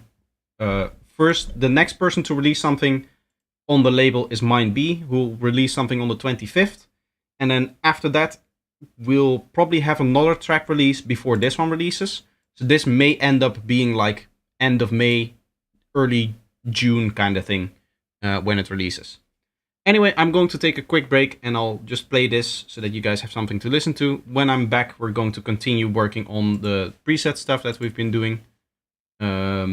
We'll start making a new one from scratch, obviously, because I was explaining some stuff. I'm not getting a lot of work done today with the stream, but that's not the goal. The goal is always to be entertaining and having a little bit of conversation and such. So yeah, I'm just going to take a quick break. Once the track is finished, we'll continue with the preset stuff.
Being a player, to me, that's one thing. It's a fun game. But where the real fruit is in the social aspect, where you get to meet people and play them a game and have a fun, competitive game. You do the best you can, but if you don't win, you won anyway. Because when you lose, you win too. Because if you're paying attention, you learn stuff.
This might actually end up being the final master that I do for this track. Or not the final master, the final mix, at least. I'll probably have one more listen through it before I do the final mix export, because I mix in Reaper master inside of Ableton again. But I think I'm pretty much happy with the balances between all of the elements that exist right now. Obviously, the whole thing needs like a little bit more bass, a little bit more oomph to it, which is something that I'll take care of in the master. I like to leave my the final, I guess, spectrum of the master to the mastering stage. That way I can use some reference tracks and I can just balance it towards the reference tracks the way that I want it. Okay. We need to make more presets here. What I probably want to do is make some one-shots. They're the coolest stuff, I guess.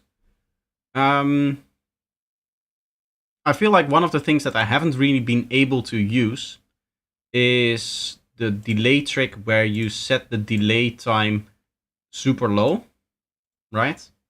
Because all of my patches have delay and reverb built in.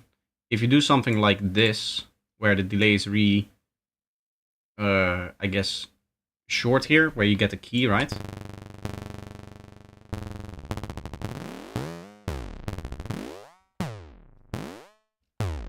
You can get some cool effects out of that by doing it like that.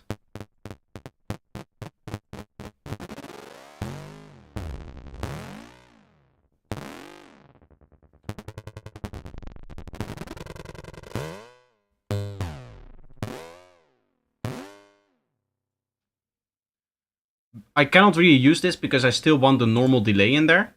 It would be nice if there was just a way to, I guess, have two delays to do that. But in essence, what we're essentially doing with that is generating a comb filter, right? Because a comb filter is nothing more than the cancellation of two identical signals slightly offset in time, I believe. So we can just do that with a comb filter, right? And get the same kind of effect if you just set the comb filter very low. I don't know if I want the spread comb or the low-high one. I think this over here should do. I always thought, like, why is the resonance up in the same way? But it's like switching. Well, like, here's the spikes where it is with the resonance all the way down, and if I move it all the way up, you can see it kind of switches where the spikes are. I didn't know that.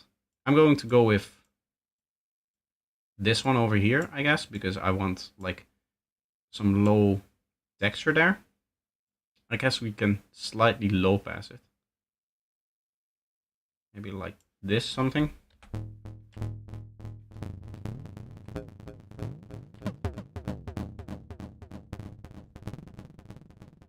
I want more resonance though.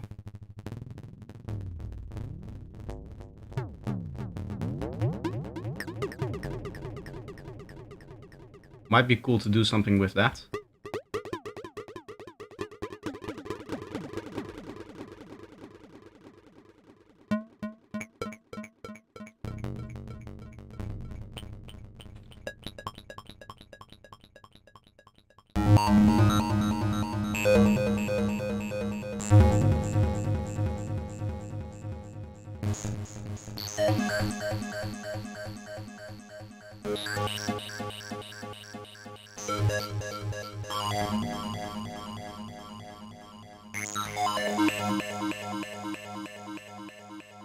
Quickly set this to a macro so that I can quickly turn it off.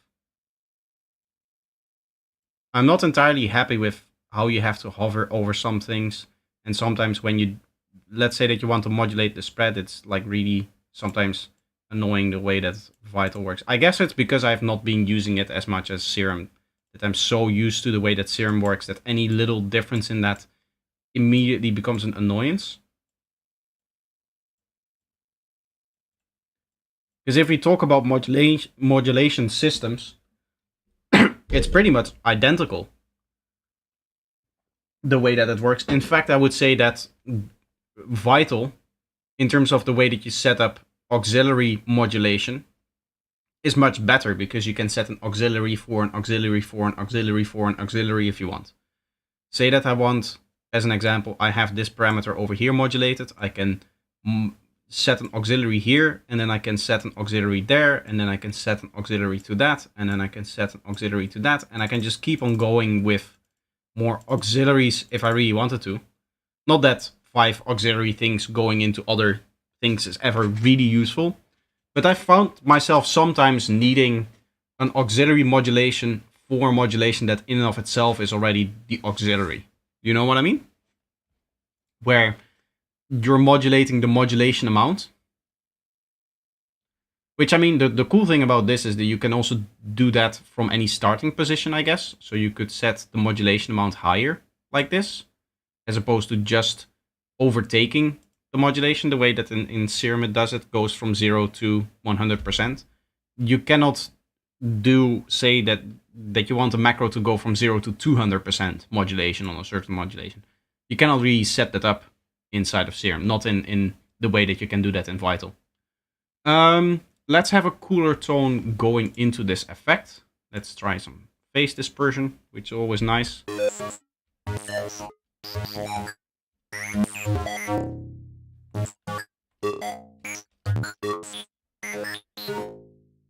Maybe I wanted to just stay low here.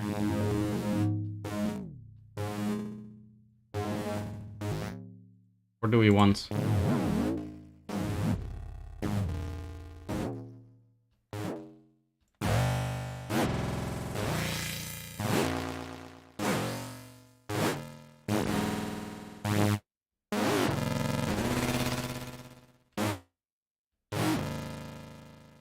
How can we make it so that that turns off? I guess, like...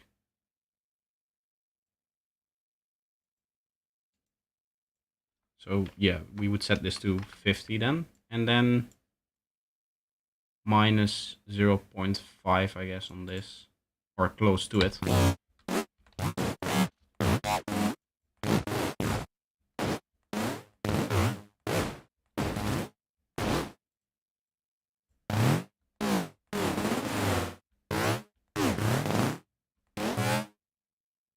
That's kind of cool.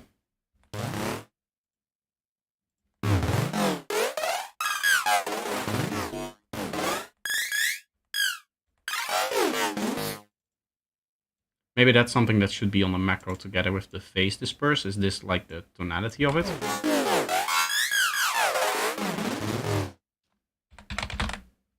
Just call that higher.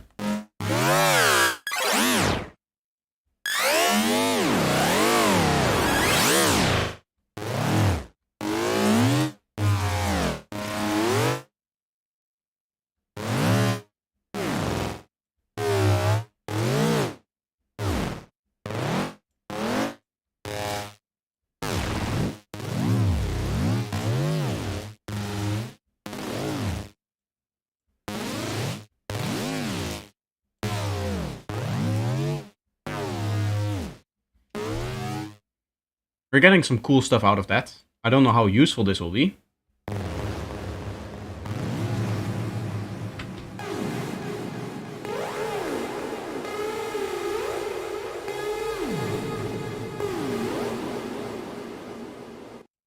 This is cool. Usually I play synths at like the lower octave here. That tends to work best.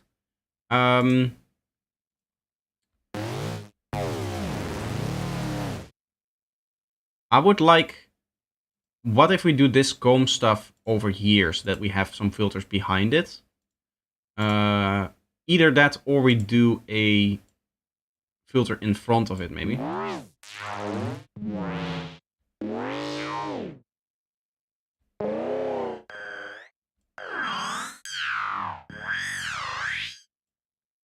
I think the phase disperse can always stay like this and we just have this.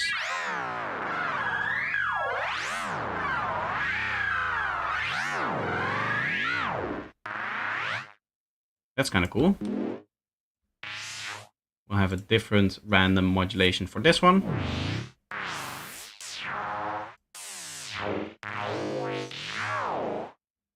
Cool stuff.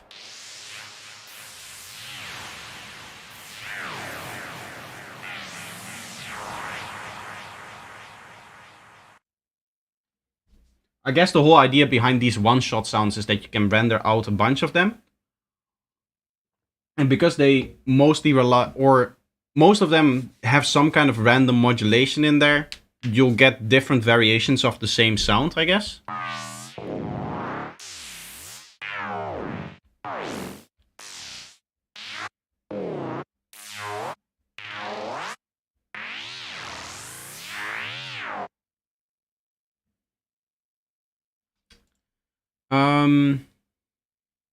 We have 2 more macros to do.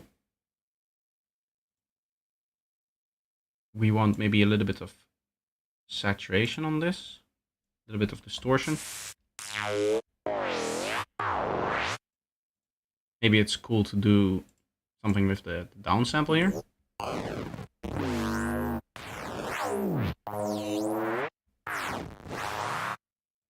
Would it be cool to have the downsample on randomization as well, and then being able to add that to this here?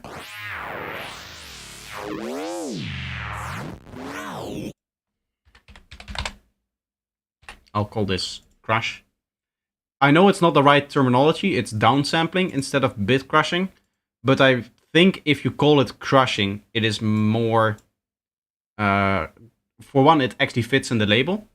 And 2, I think a lot of people associate downsampling and bit crushing with the same kind of effect. Especially Ableton users, because we have Redux, which does both of them. Right? Redux has both sample rate reduction as well as bit crushing over here.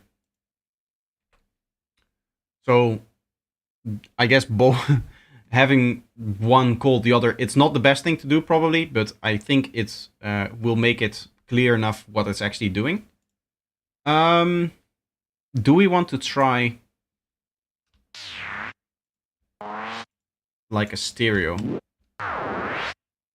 Yeah, because that could be useful.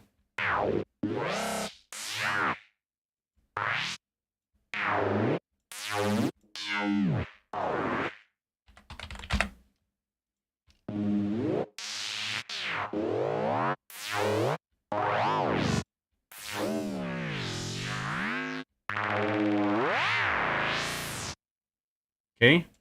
Final thing I'll set up is the mod wheel for this main comb filter modulation here. 36, whatever it is. We'll just make sure that it's the same.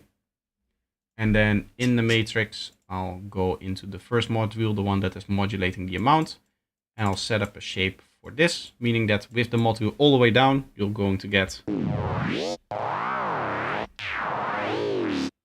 your random modulation, and then you can also control it manually.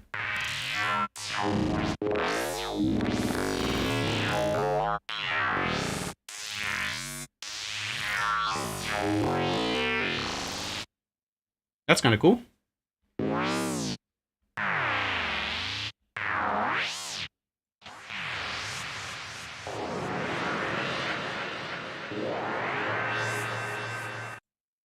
Can get some really cool tones out of that. I like that. Velocity setup. We want one voice. I don't care about any of the glide stuff. Probably a pitch bend of 12 should be fine. These are the kind of sounds that you probably wouldn't want to pitch bend, I guess.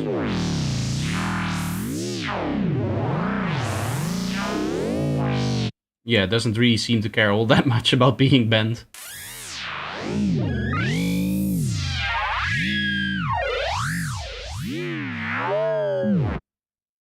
Even with a higher, the pitch bend is seemingly just changing the texture a little bit, and not really even changing the actual pitch of the sound because of the strong comb filtering that we're doing.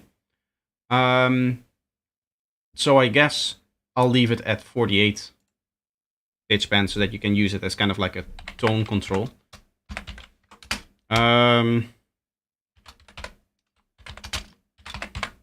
Crazy comb, and then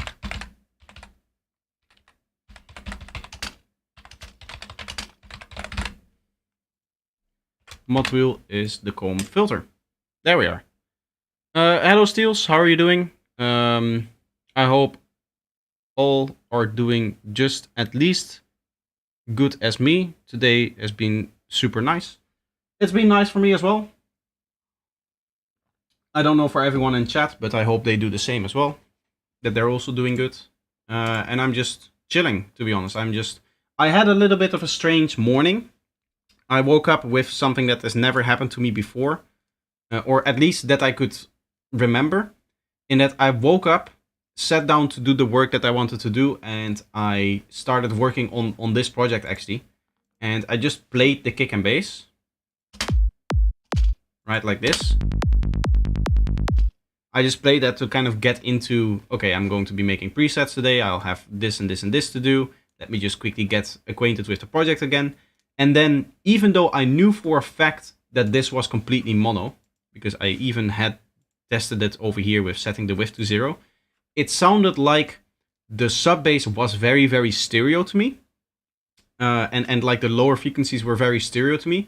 And I eventually just decided to go down to the shop and get some Q-tips and try to clean out my ears. And that helped. But it was a little bit strange waking up with, your ears not really functioning properly, I guess. Maybe it's something that I'll have to get used to waking up like that. It just, I guess the wax in one ear was more than in the other, and it was kind of blocking the sound or altering it in a way. But it was strange that it was happening even to like the sub bass of it. Everything felt off. You know what I mean? It didn't really feel like I was hearing the things that I should hear. I knew immediately that something was off with the things that I was hearing. Did I already initialize the preset, or did we lose it or anything? Okay, so no, it's still there. Nice, nice. Let's go back in here.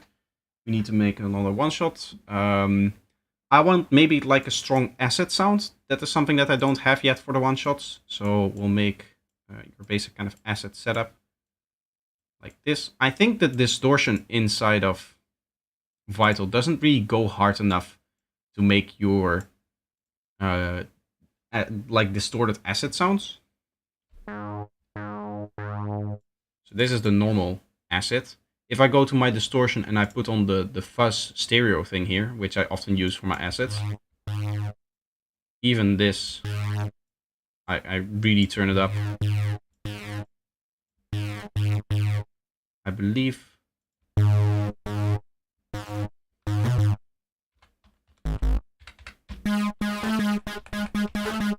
This is kind of the distortion that I usually go for. Sometimes even more.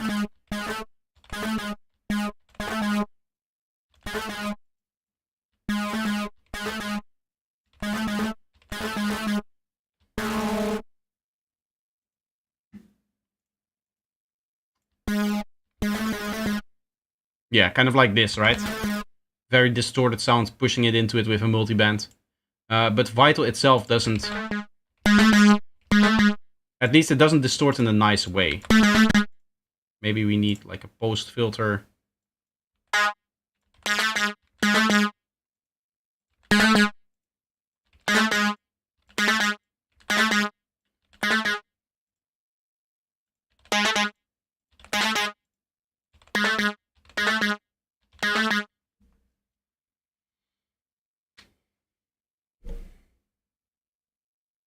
Take care of your ears. I think too much high frequency for too long on headphones is bad, even low volume. I really take good care of my ears. Anytime I go to a club or anything like that, I'll have these things. I'll show this because it's highly recommended that you guys get this stuff as well. If you're into psytrance or the rave scene and music production, get yourself one of these packages over here, which is just like the little earplug things. I can make it full screen here so that you can see it better. These things over here, it's not in focus, but if I keep it next to my face, it will be. These are those little earplug thingies. Soon I'll actually have a button so that I can switch to full screen and to the break screen and different scenes and stuff like that without having to look over here like I have to do now. So I'll get one of those Stream Element or Streamlab, whatever it is, the Elgato Stream Deck thing, I believe. It's already on its way. I already ordered it. I ordered the one with the 6 keys because that's all I need. But yeah, get yourself one of these. The other thing that I do is I don't really produce a lot on headphones. The only time that you guys see me with headphones is during the streams. Like even during the videos nowadays, you'll see that I never wear headphones on my videos. And that is because during the videos, I can edit around the bleeding of the monitors getting into the microphone and then getting recorded with the microphone as well. When it comes to when I'm streaming, I cannot edit around. I cannot really, in a natural way, play around with that annoyance, right? Because the only reason why I'm wearing headphones right now is because if I don't, the monitors will send out audio and the microphone will pick up that audio and you'll hear the audio kind of twice. Once from the desktop itself that you guys hear, and then the second time when it goes through the microphone and throughout my whole microphone chain. So obviously I don't want that. And that's the only reason why I wear headphones now. Even when I'm producing normally, I don't monitor on very high volumes. Because I'm very scared of losing the one thing that allows me to do my job, which is my ears. I do really try to take good care for them. I only headphones for stream. Yeah, exactly. Same for me. Let's see if we can make this asset more interesting. I want like a very...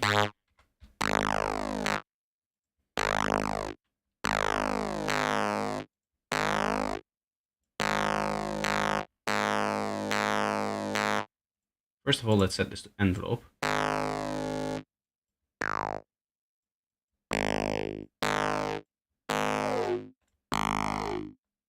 Towards the end there, we get the kind of distortion that I'm actually after. What if I drive it into here? Really? 20 dB of drive does...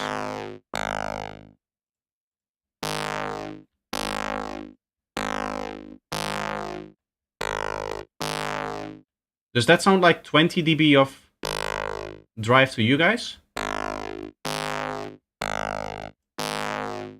It even according to the meters, it doesn't sound like 20 dB of drive that we're getting from that. What if we add more? I just want more distortion. But this distortion, I don't like the sound of it. It's too nasally, I guess.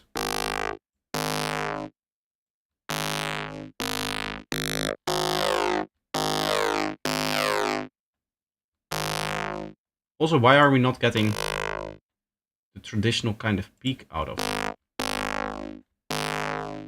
What's... Is it the compressor? No.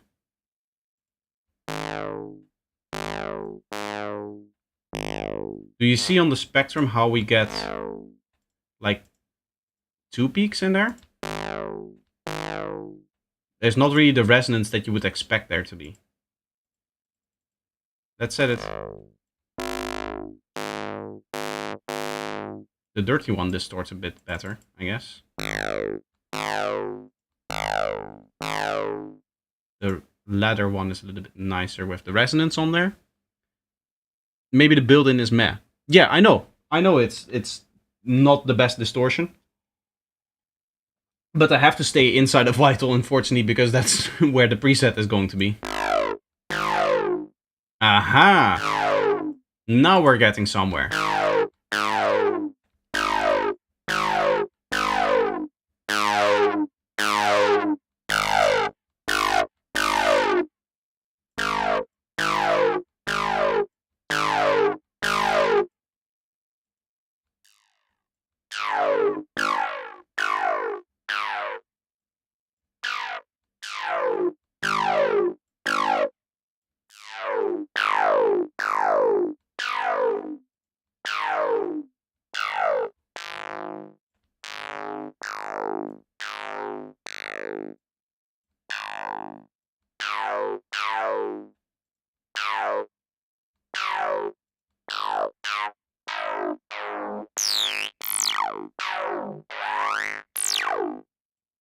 This is cool. I like a little bit of movement there.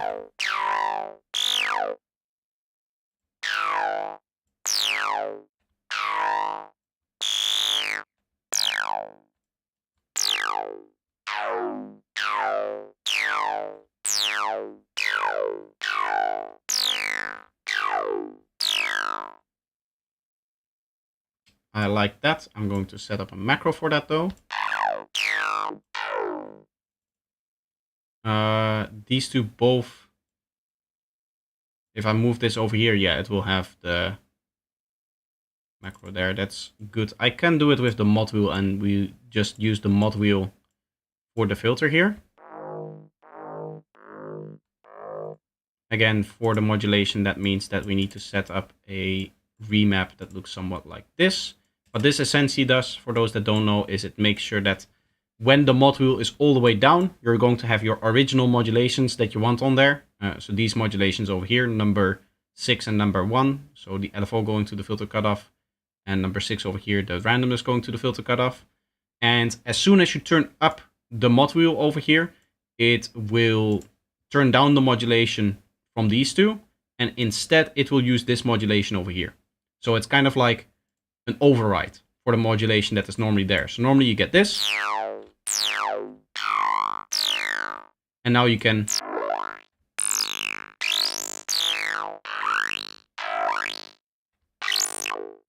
control it manually like that. And you can get some, you know, you can kind of build your own modulation for it without having to actually go in the patch and figure out what is going on.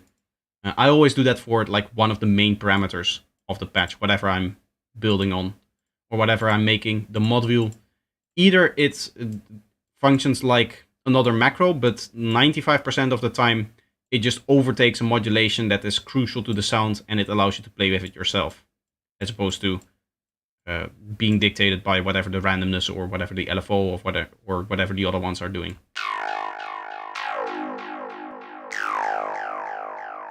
Now it's starting to take shape. Anytime you add the ambience, you go from even a mess sound to a great sound.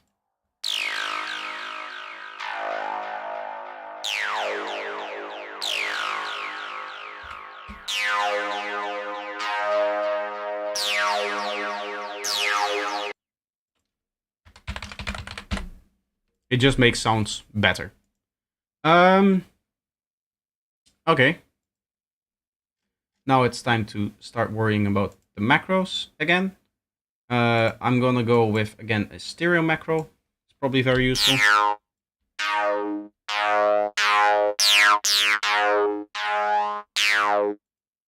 That's nice. I do want a bit more stereo effect though.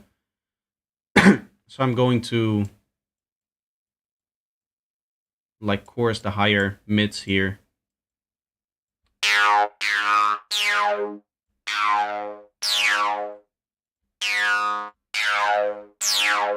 It just dirties them up a little bit if you do that before the main distortion of like an S line or anything like that.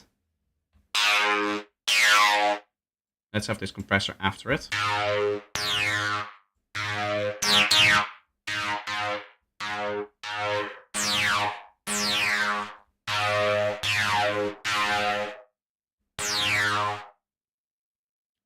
I don't want this to stay open though after it.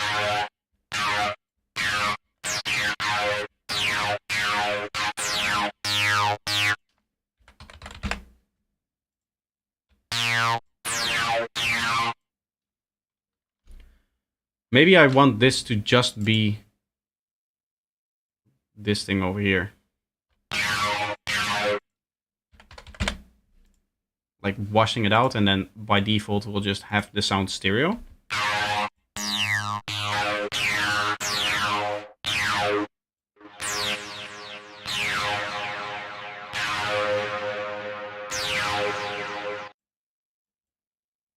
I think that's more useful than having the stereo parameter itself.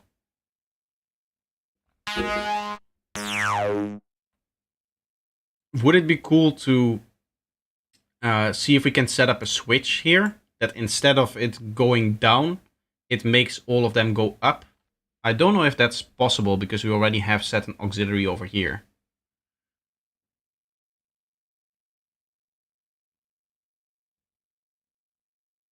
Right? I don't know if you're able to do that. We also have to assign the other macros still. Another thing that I'm worried about is that maybe if I set up something like an FM, that's not going to do a lot here. Let's try with like a sine wave here. If this does do something,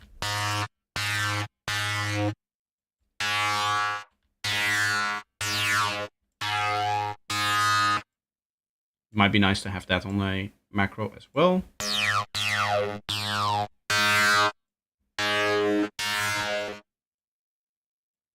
Yeah, we'll call it like metal or something. You can really destroy if you want to with this sound.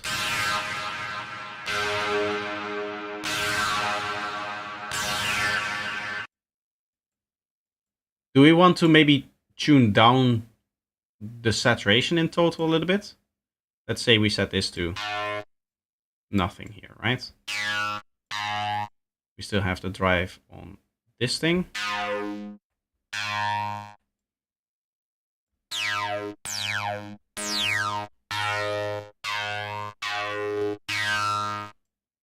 I mean, that doesn't really...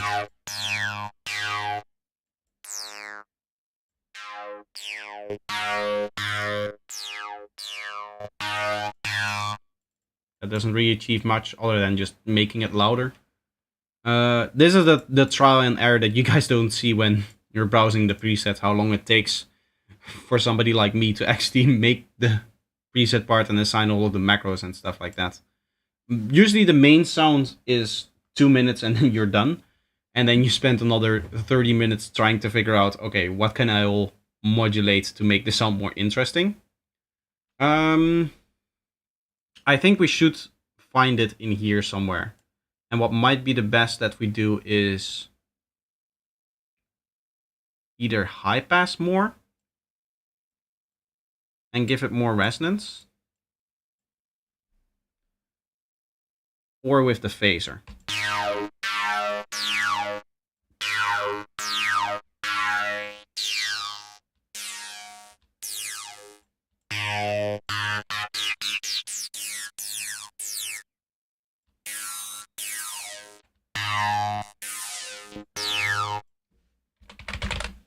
Maybe this is useful, having a nice high frequency acid sound like this.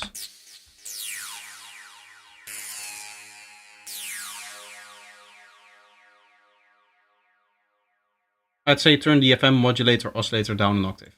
Let's try that.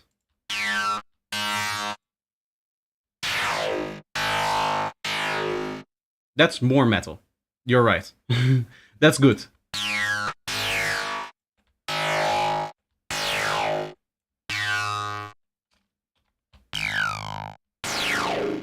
It won't work for the lowest octave, but...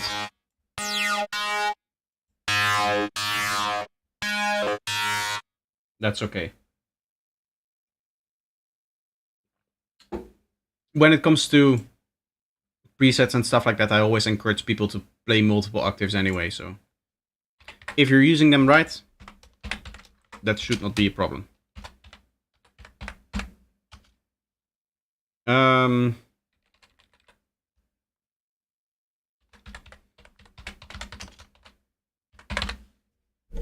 Destroyed acid, something like that, because it's like very distorted.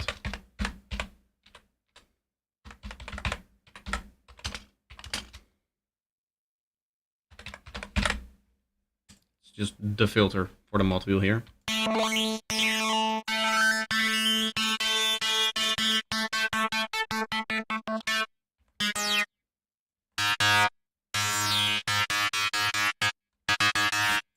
If you want, you can get solid tones out of it.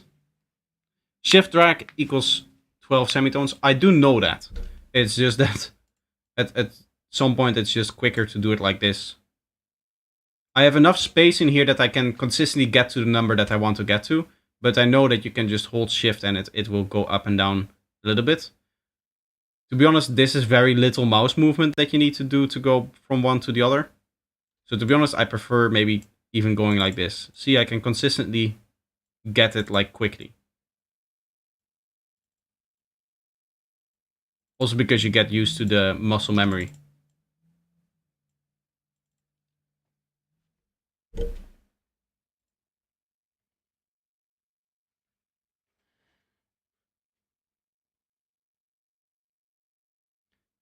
Can you make a talking lead / bass that sounds like it's underwater and not by modulating it? We can try.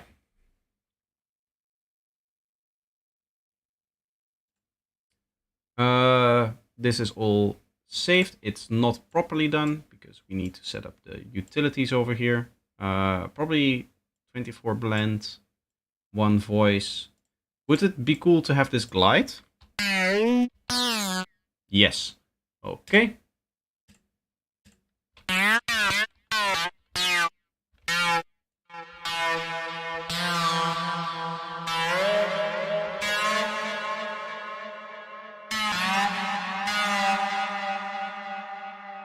I don't want the always glide on though, of course.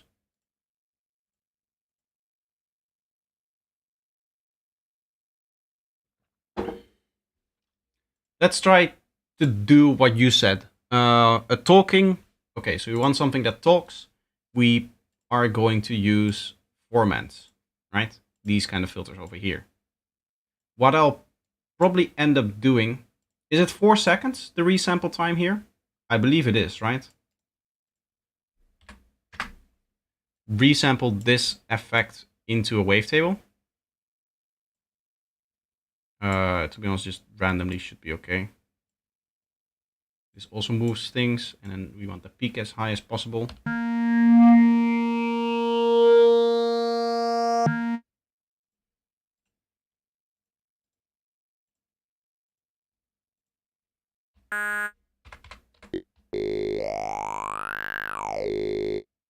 Let's apply it a second time, actually. Oh, I did it wrong. I want to do resynthesizing this with no face on either. Yes. Okay. And now I want this to also follow. So it kind of copies on top of itself. Now we should have more extreme formats.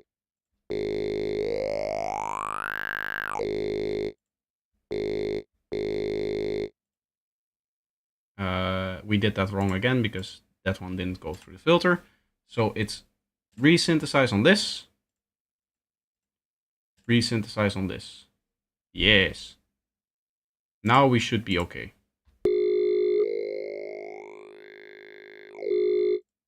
Can I normalize these?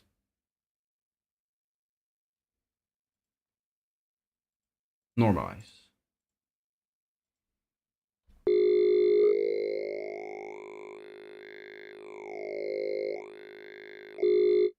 I guess that doesn't work the way that I want it to then. Okay, we'll just compress and distort it before we go out. Resynthesize that. That's looking very distorted. Oh, I turned off the filter. Yeah. Resynthesize like that. Then this one off, that one on. And then resynthesize again.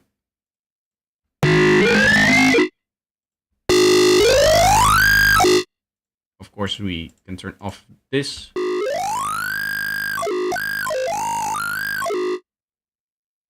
That's kind of cool.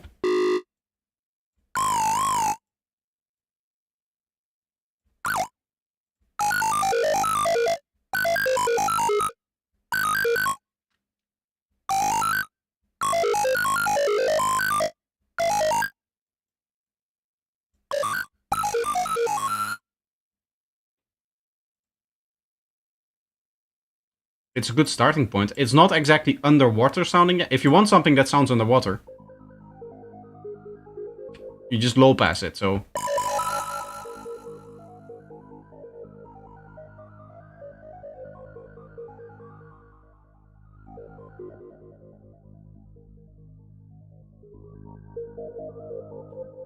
Something like this sounds like underwatery, right?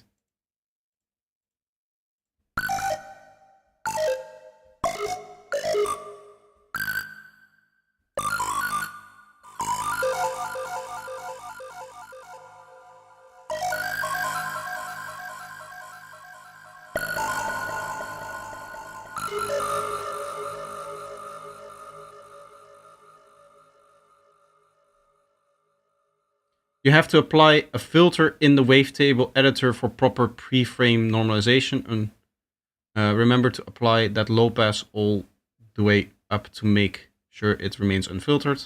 I mean, sounds that make me think of ocean vibes, water, etc. Not underwater in the normal meaning. Okay. Right now we have something very distorted. So that's going to sound like very digital, very space-ish, I guess. To be honest, I'm not entirely sure if I want to keep this thing. Maybe I will. What I'll end up doing is maybe something like this, where we go with a quarter note, something like.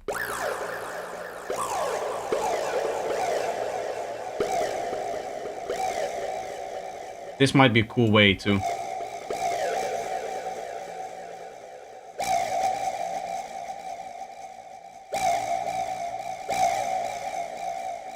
Do like a one shot there.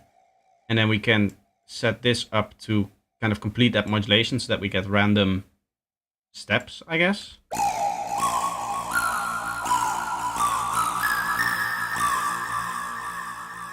And then again, just to make sure that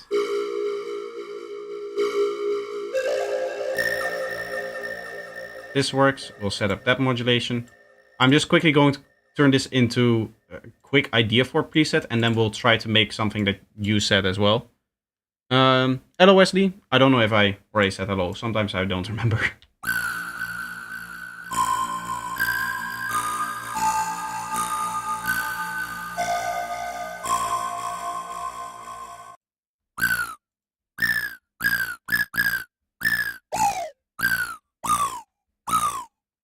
Woo!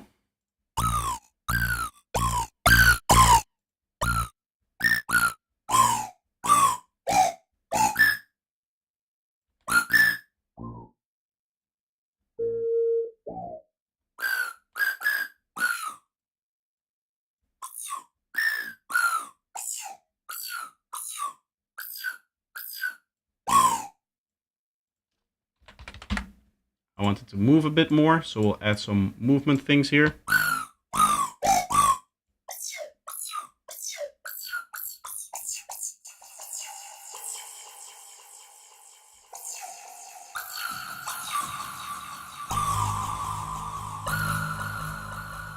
I would like to high pass this.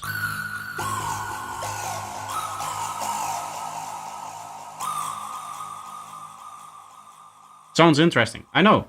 It's starting to become something. I will quickly leave this over here and actually try to make the preset that you said. Something that reminds you of the sea. I guess that would be more like an atmosphere or a lead kind of thing. Maybe like a cool pluck, right? Do I have a pluck MIDI? Or something that I can quickly use as like a melody? I think I might have that here.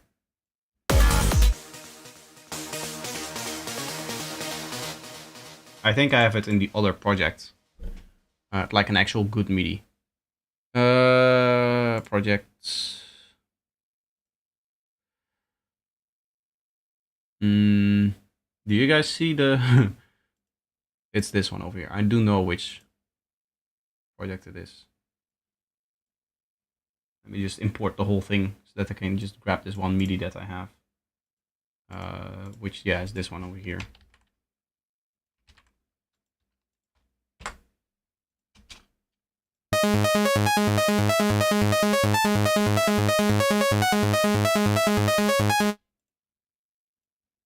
Let's make a pluck. The preset pack actually doesn't come with any plucks. Maybe I should make some. Let me just get like 10 more plucks in here, maybe?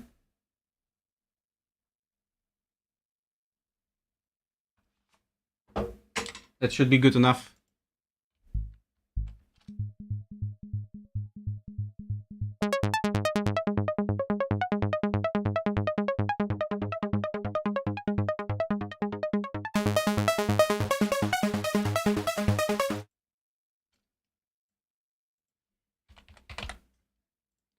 Might be nice to have something that just kind of opens up everything a little bit.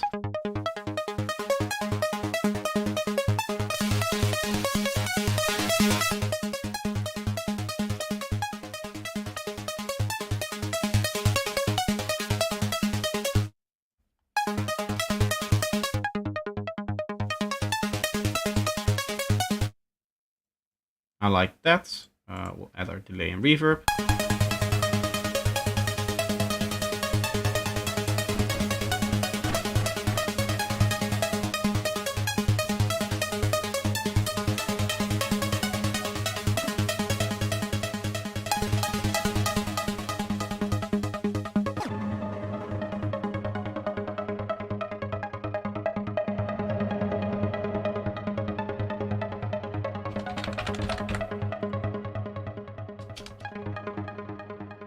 I'll just quickly loop this so that it continues. I'll probably need to set up velocity because this MIDI might be velocity sensitive. It is.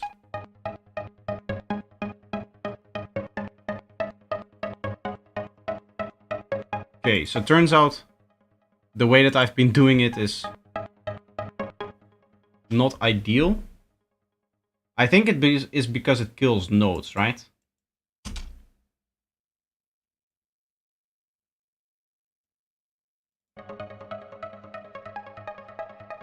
Yeah. So I'll have to go into all of the presets, and instead of the velocity on the volume, I have to turn up the velocity track over here. I thought it would be the same, but it turns out it actually modifies it after all of the effects and such.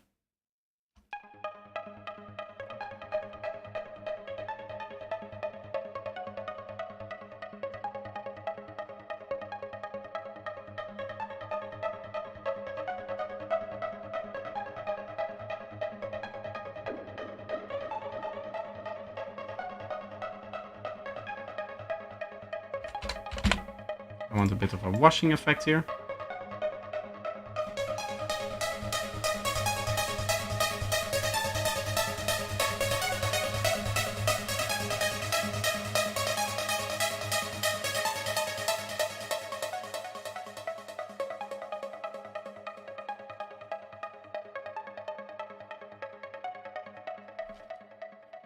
That does mean that we can use this for volume balancing again.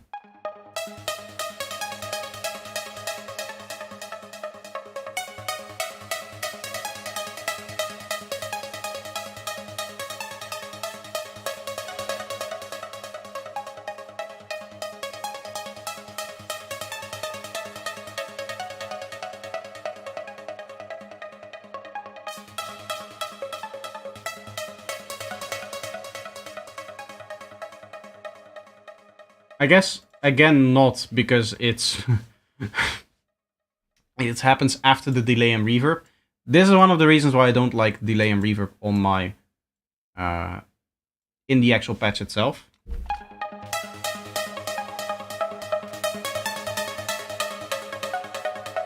Luckily, there's always the soft clipper that you can use.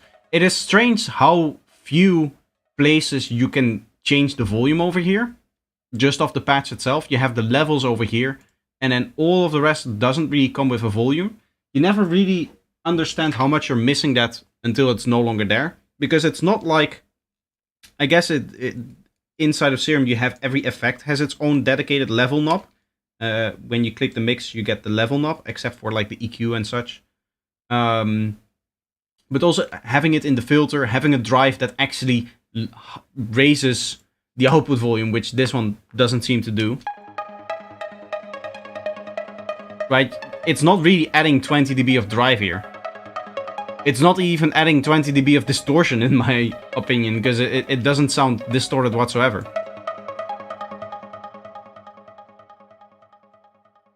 So,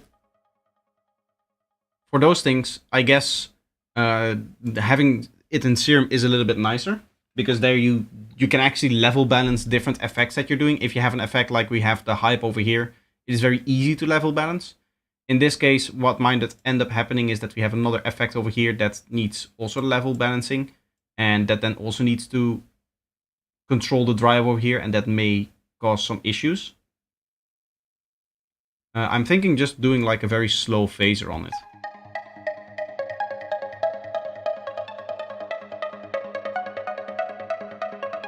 I like it to increase its thing, and I like it to increase its feedback here.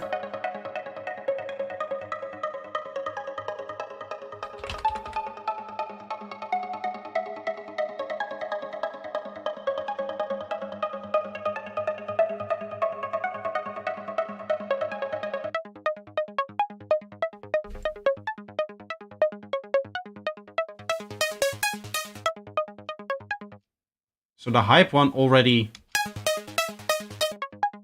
turns up the filter, right? It doesn't have to. We can just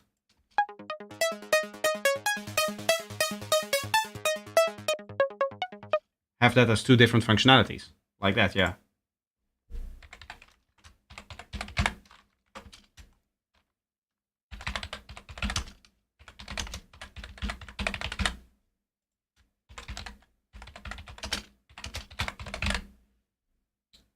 There's no plugin here either, so we'll just not worry about that. Yeah, but that does mean that we need more plugs. I guess one of the classic ones that we can make is the sine plugs. Hello?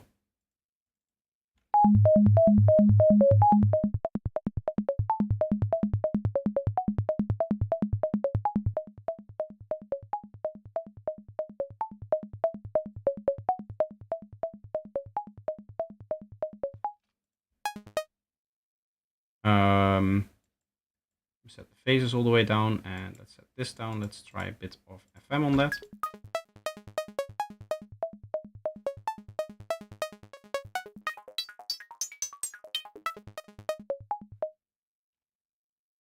Strange. I don't like that sound. Maybe a different carrier here.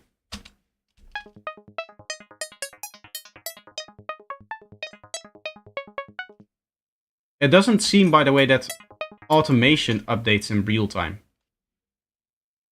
Or parameter movement change. It seems like it reads each setting at the beginning of the buffer. Which is 2048 samples. And then it just uses that value over the whole buffer.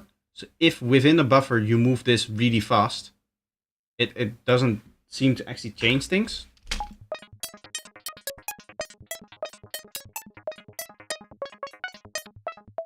Do you hear how it feels like there's a little bit of a step to it? Pete, how are you doing? Welcome to the stream. Hope you're doing well.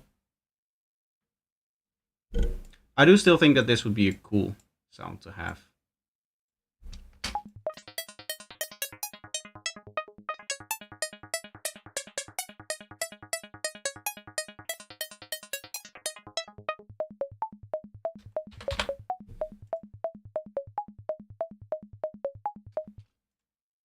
We'll again set up delay reverb for this.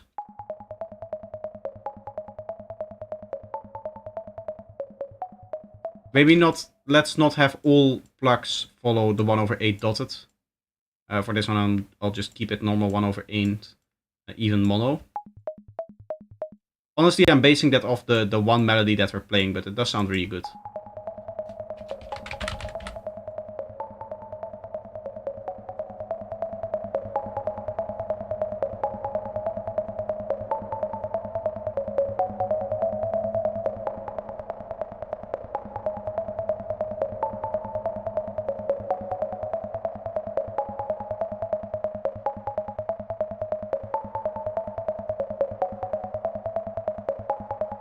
Can only go down by 6 dB.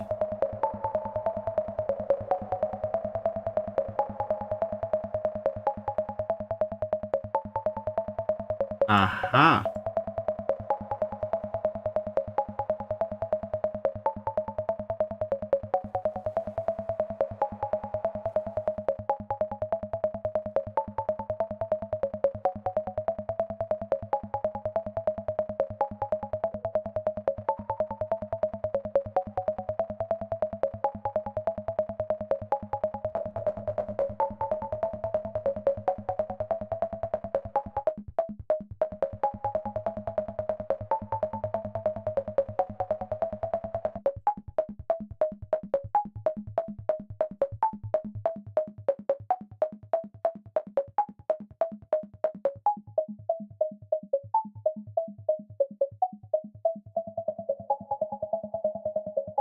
I was hearing the clicks from the attack here.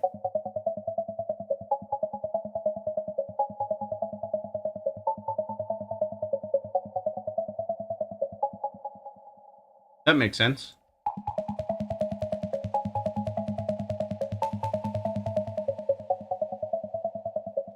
Yeah, we don't want any of those clicks, normally.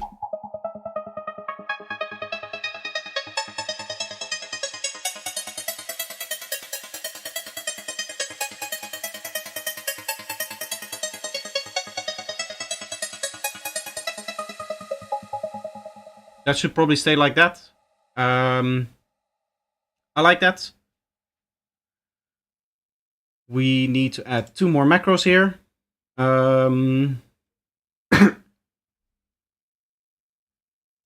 Maybe like a pitch click would be nice on this. I know I just said we don't really want a click to it. It might be nice to just have like a very short one on this that you can enable.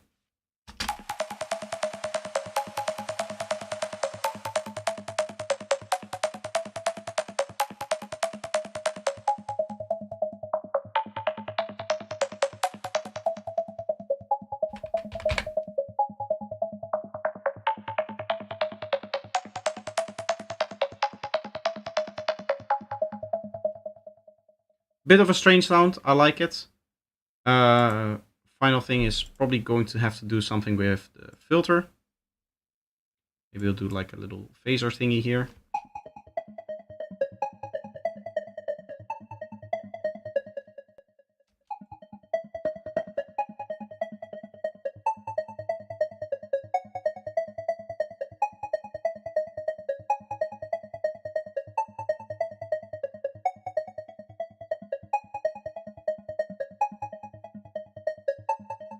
You can kind of use this as like random volume.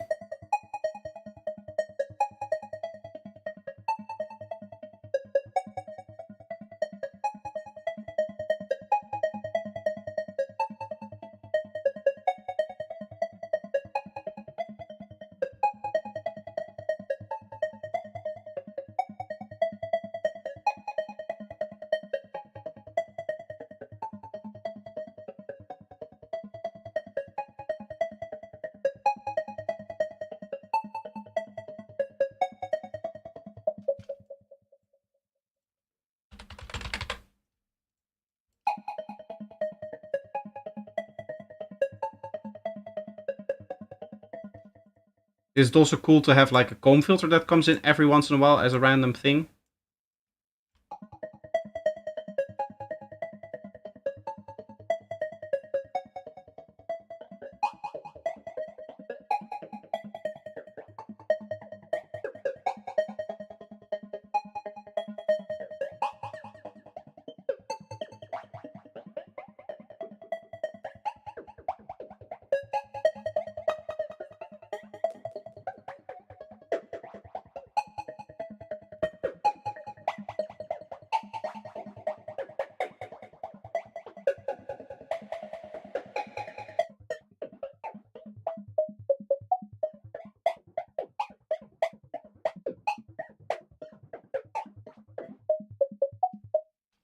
Nice.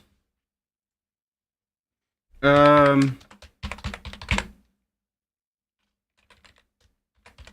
need to remember to do all capitals in here, as opposed to in the macros where it automatically capitalizes all the letters.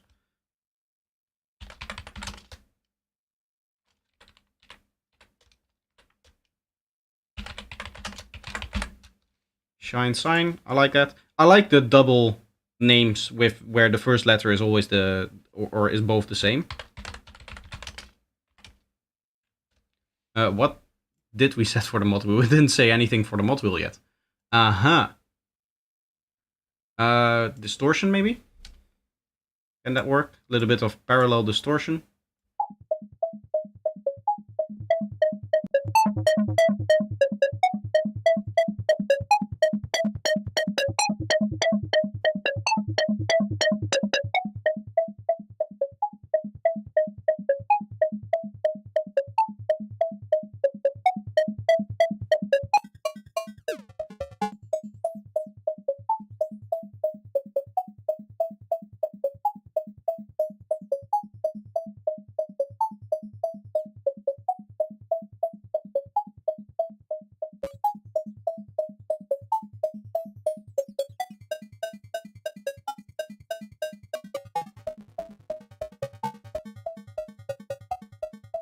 Like this, the lowest that you can go, you can really destroy the sound together with the random, I guess.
Okay, so multiple notes also should give us a nice sound here. Now we can save it. Maybe we do want a bit of glide to it.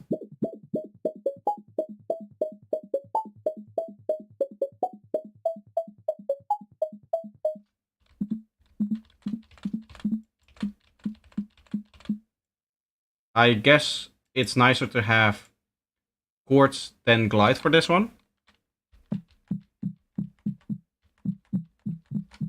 Not that you use a lot of chords inside of Psytrance, but still, sometimes could be cool.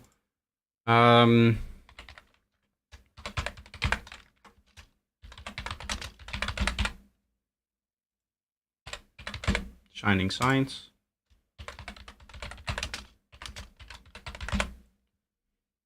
Crush. Okay. I'll, after the stream, go back and tweak all of the presets so that they have the velocity tracking set correctly. What I'm going to do for now is I'm going to now take another quick break, and then we'll do another few presets. Let's see how many we are in total now. 74, which is good. We're getting higher and higher, which is nice. We need a lot more plugs now that I decided to also add plugs to this. But overall, we should be okay. I did not keep track of how many things I did of each. Maybe I should do that quickly.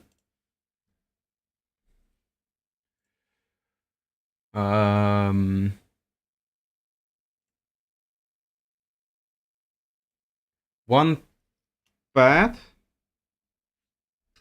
2 atmospheres, 1 lead. Sorry, 1 atmosphere, 2 one-shots, and then 2 plugs. Okay, so 1, 2, 3, 4, 5, 6, 7 presets made. Is that right? Yes. Perfect. Can you make a patch that remains growing, floating, and popping soap bubbles? I don't know what that means. Gonna hit the couch. Have a good evening then. By the way, I'll be streaming tomorrow and the day after as well. Obviously, the day after is the normal feedback session. But tomorrow, I'm either going to edit on stream, or if I'm not finished with the preset pack, we'll continue making presets. But I hope that by tomorrow I am finished with the pack. Even though we do actually have a lot more things to do than I thought.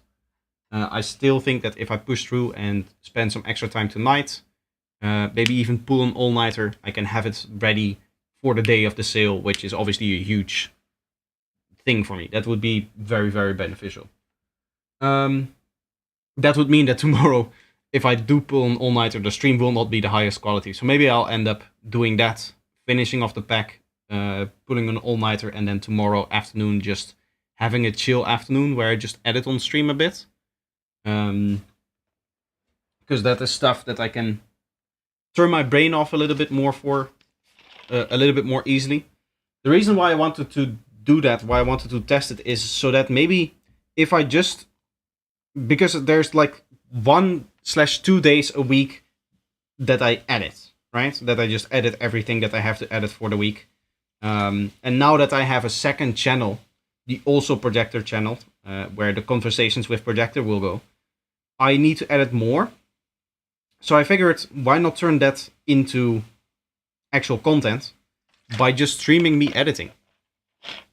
It's something that I have to do. It's something that I can just talk over while I'm... It would be more of like a chatting stream rather than doing something stream.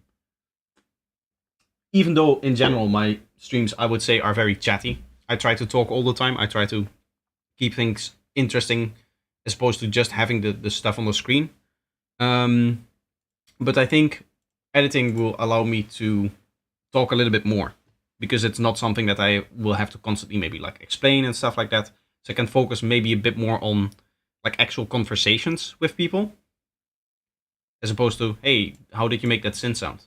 You know, that's not, it's more like a question thing about what is happening on the screen. Whereas if I do something that is not related to music whatsoever, it might be more of an opportunity for people to just talk.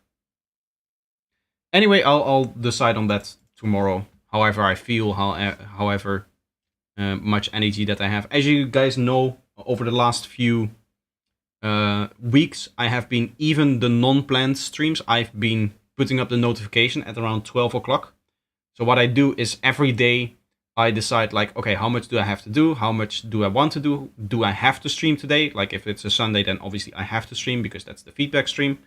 And tomorrow I have to stream because tomorrow is the launch of my sale. So I want to be there. I want to promote that. I want to continuously get people moving up to my Gumroad and such, and buying the new products that are out, buying the old products that are on sale, all of that stuff.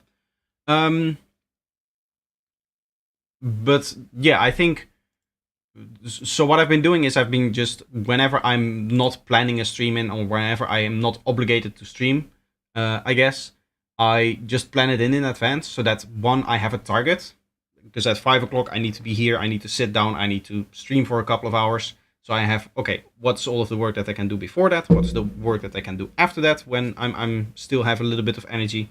And it's easier for me to build my day around the fact that I am going to stream today, right? Because normally what would happen is 5 o'clock would roll around. I was like, am I gonna stream today? I don't really want to. What's one less stream, right? Doesn't really matter. But now I think it gives me more of a drive to do it if I already decided, like, okay, the notification is out, people know that I'm going to be streaming. And the second thing is, you guys know ahead of time when I will be live, even during the week, just because the notification goes out earlier, right? So at 12 o'clock-ish, maybe 1-ish, depending a little bit on what I'm doing, how I'm working and stuff like that, the notification will go out, and then I'll actually start the stream at 5.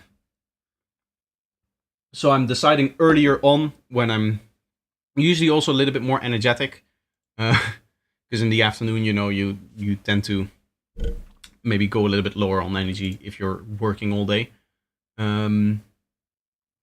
But I decide during the morning, essentially. Do I want to stream today? Do I feel like I have enough energy? Do I have no other work that needs so much time that I cannot stream?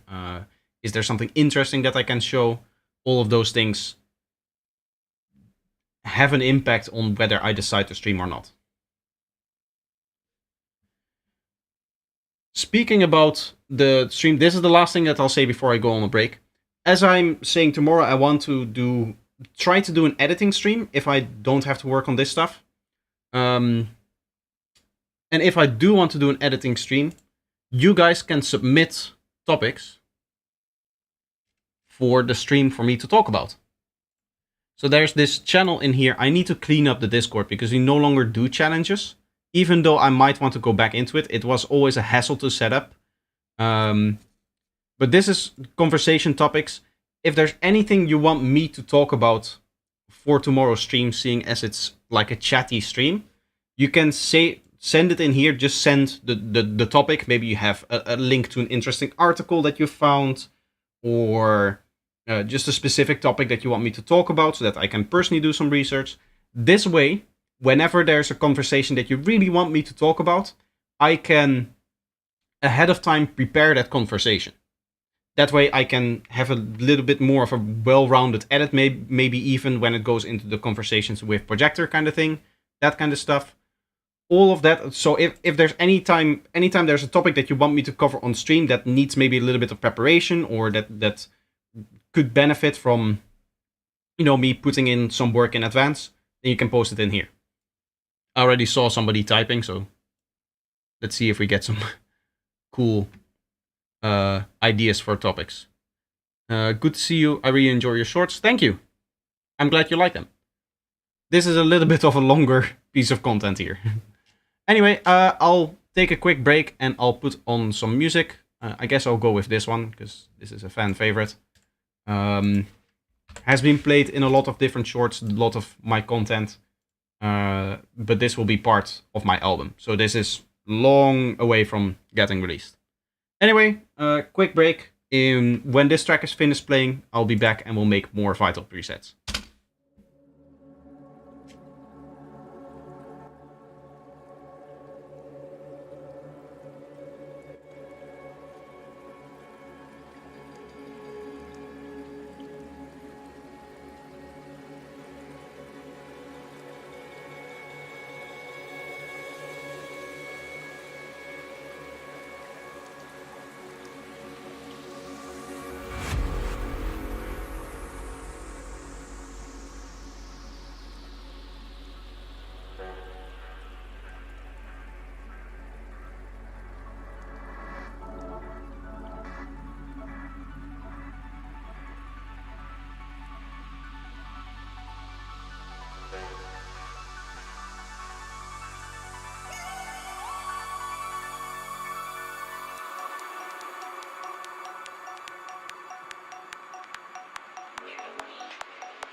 Feel free to give commentary on the track, by the way.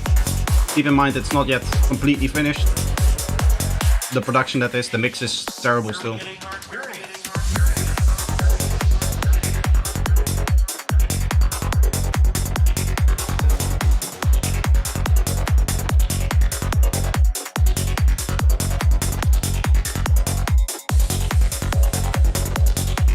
Thank you for the great stream so far. You're welcome.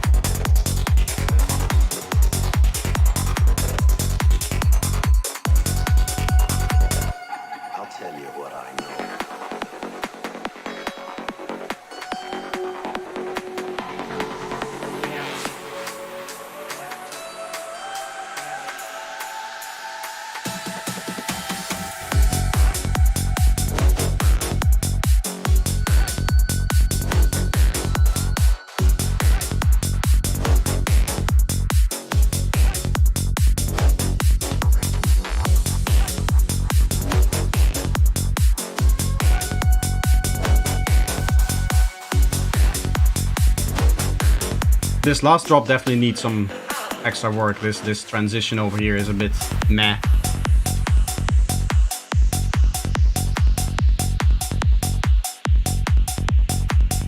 I would say this is like 90% finished in terms of production.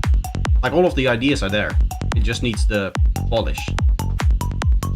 I don't know, it might change a lot more, this track, but I don't think it will change too much.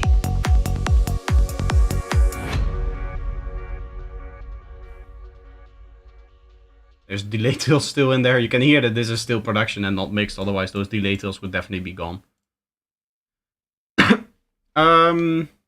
Yeah, we don't need this track anymore, and we can continue making presets. I think I'm just going to try and nail a whole bunch of different plug sounds right now. Trying to get the same sound over and over again, maybe, is a little bit easier. And since we have the MIDI already, we have something to test it with. That was sick, thank you. Let's try a wavetable one. I'm glad that you can save the wavetable, or that it automatically saves the wavetable with the preset.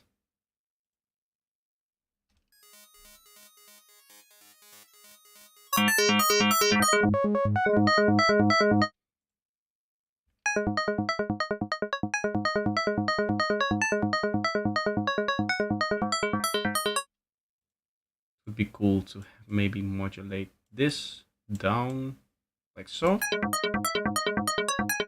Not really.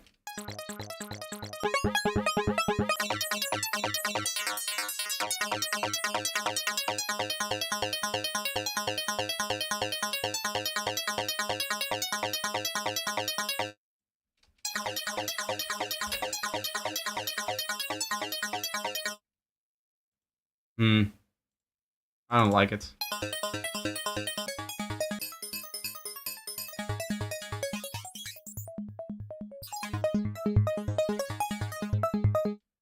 Maybe this one.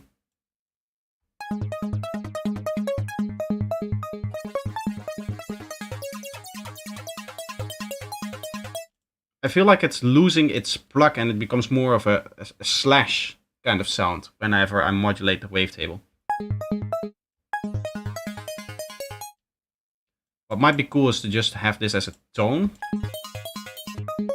control, like this. And the user can say themselves how much of that tonality that they want. It might be cool to have like secondary thing here.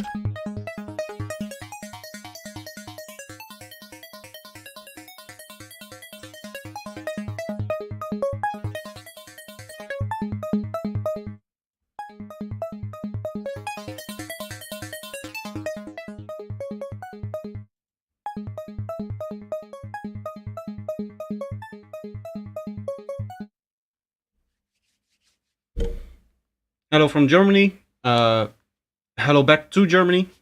I hope Germany is doing well today. And I hope that you are doing well as well. Well as well. My humor is not very good. To be honest, I realize that when it comes to my stream, I'm not necessarily entertaining.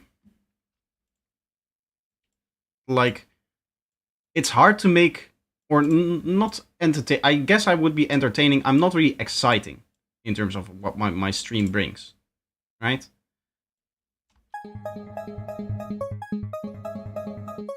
It brings some very cool sound design, but it will never be like a flashy stream.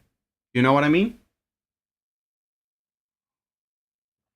I'll never be a guy like, say, name some very popular streamers that people know. Ludwig. I don't really know any other streamers. I guess Hassan, but I don't like to talk about him because I don't like him personally. I don't like what he does, how he acts, his ideas of morals and stuff like that. But that's not a discussion for today. If you do want to know more about that, maybe it's a good idea to put that in conversations. But maybe that's not the kind of topic that I want to talk about. Anyway, I realize that my streams will never be super exciting, but I do think it's entertaining for those that actually like know something about music production, right? At the end of the day, when you join a gaming stream and somebody is playing a game that you don't know or that you don't play, you can still enjoy the stream if the streamer itself is energetic, is constantly funny, maybe has good interaction with his chat, maybe he has... There's like a bunch of characteristics that even if the content itself, the thing that is on screen, isn't something that you personally enjoy, you can still find value in it. And I believe with my streams, if you're not a music producer, you'll never join my stream and sit here for a few hours to have me as the background noise. I think. At least very rarely. Maybe there are some people that maybe follow me and aren't into music production.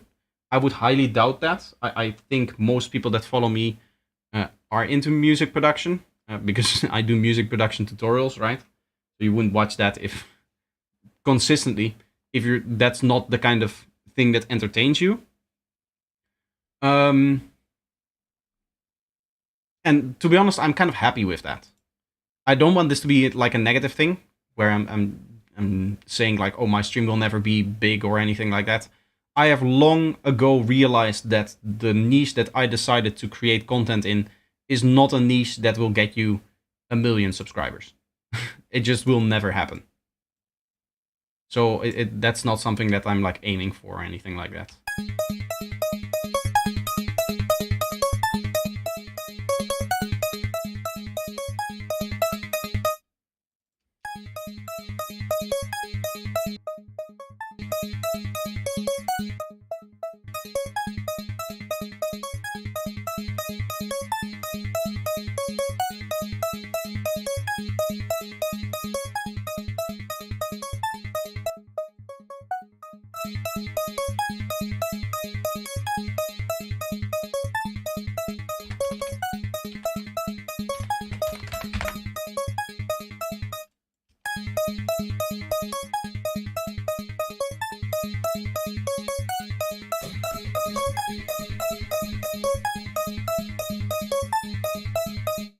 Maybe you do need a bit of filtering in this for this to like actually work as a plug.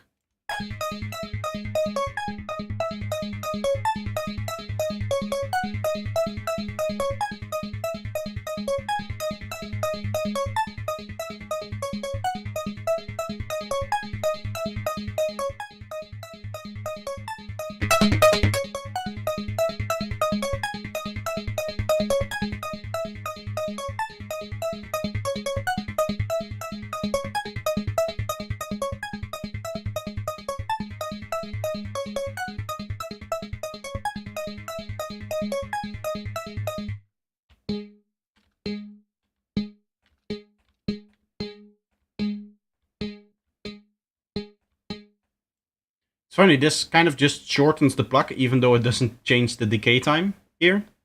Fun interaction, I guess. It's because, I guess, we're using multiple things here to change the length here. At the end of the day, we don't even have to do this.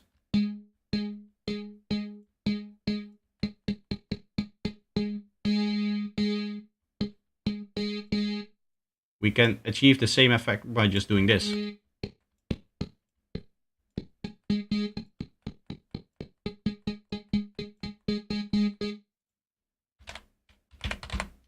And then we rename it to length, and we just set it up the other way around.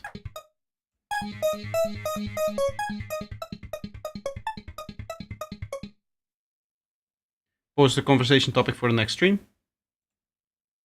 Perfect. Nice. In this video, you tackle the concept of multiband crossover filters and what to do. I also understand that multiband compression is somewhat similar. Have in mind what's the difference between multiband crossover filter and multiband compressor. Sure, that's something that I can actually talk about and explain in maybe a little bit more of a prepared way. One of the things I noticed when it comes to my Conversations with Projector series that is moving to the other channel, for one, not many people watched it because, to be honest, it wasn't the best content that I produced, and I realized that. The whole reason why I started doing that series is because I wanted people to have a little bit more insight in, one, my stream, and two, me as a person, as opposed to the tutorials that I make. But pretty quickly, like after 8 episodes, I guess, of Conversations with Projector, I realized that the majority of people that watch my tutorials just don't really care about me as a person. So it's better to separate that content out, because posting a video every once in a while that will just get half the views of the other videos that you have on your channel is not really a good idea if you want to, grow your YouTube channel. So for that reason, it's probably a good idea to not have that. So that's why it's moving to its own channel. There's an N missing there. The other thing that I'm going to experiment with is the length of the videos. Right now, every Conversations with Projector was like 40 to an hour long, sometimes even 40 minutes to an hour long. I'm going to make the episodes always under 20 minutes. So once I've now edited 2 streams, I've done all of the cutting for that, and tomorrow I'll work on, as I said, if I do end up editing on stream, I'll work on taking the initial cut and turning that into a finalized video. So putting on all of the assets, and anytime there's a chatter asking me a question, the text pop up. And if I don't say the question out loud, or I say it out loud in a way that isn't really understandable, I'll have the text to speech in there. All those things I still have to do on those. And I now have, in 2 streams, I have 8 videos of content.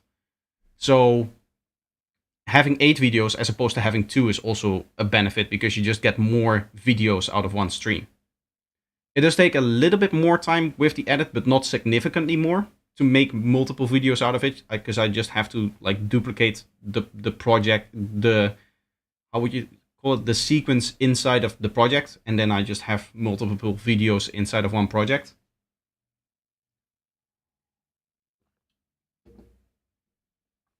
But it should just be easier for me to then make multiple videos that aren't as long. It isn't as much of a commitment if you start watching it. I know for a lot of people, if a video is an hour long, they might skip it because they say, like, I cannot finish that video anyway. I don't have time to watch an hour of videos. And especially this video, because I don't really care about the topics in this video, right? Somebody else suggested that I would make conversations based on the top, like sort by topic. So if I have 6 conversations, say, that all revolve around baseline in Sidetrends, I could then make a single video that is just conversations about baselines, which I kind of get why people would want that. The problem with that is it would require a lot of organization for me to actually do that.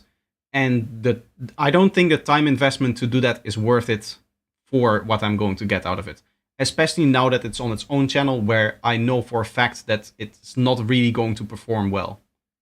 At least the topics or the conversations with projector, like videos stuff. I know for a fact it's not going to perform very well. I just want to have that content. I would say that that's kind of the hobby project. It's also something that I only work on if I have time to do it. It's not something where I want to maintain a regular upload schedule, something like that. I might start doing one video every 3 days on that, seeing as from one stream I can make like 3-4 videos. And that way, every 2 weeks, I'll have to spend like a day of editing total, working on the conversation. And I think I can plan that into my regular work, all of the other stuff that I do. Anyway, I'll add a little bit of filter here.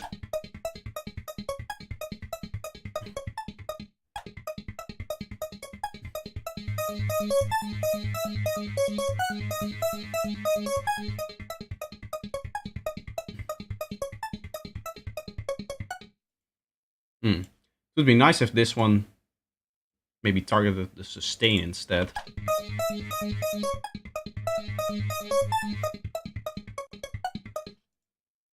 Yeah.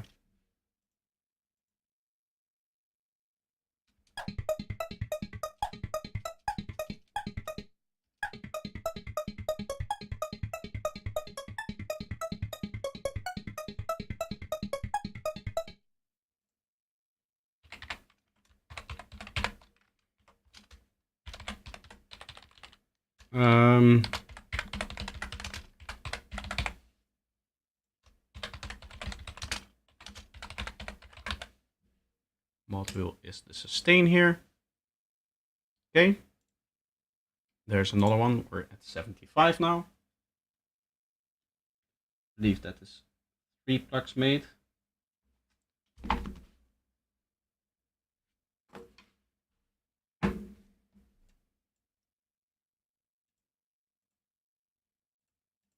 Let's do the same thing again. Just start off with a basic wavetable.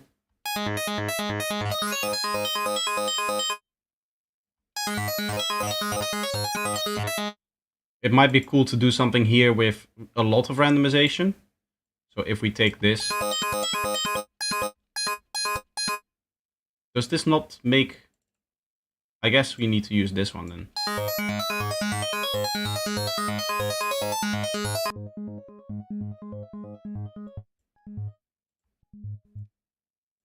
We'll go like that.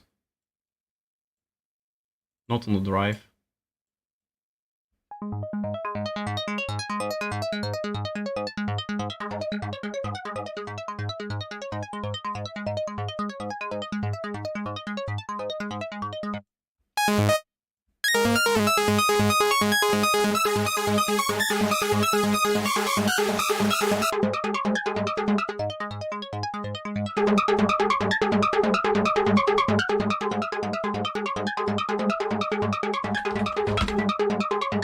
I'll call this horror. That's kind of funny, having a little bit of a...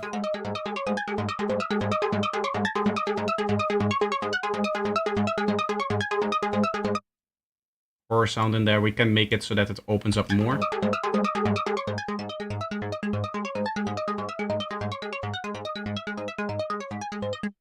That way, if you're halfway, it doesn't yet sound so detuned, I guess. Maybe it's even nice to do that over here.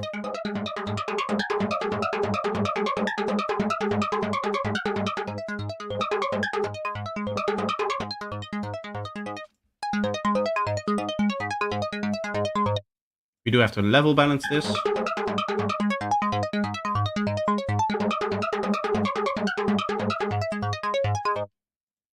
That's cool. We'll compress it.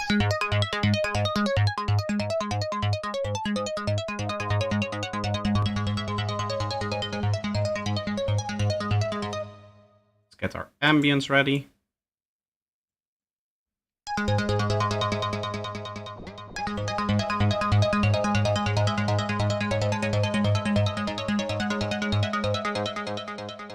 Probably want to make sure that it has a high pass here.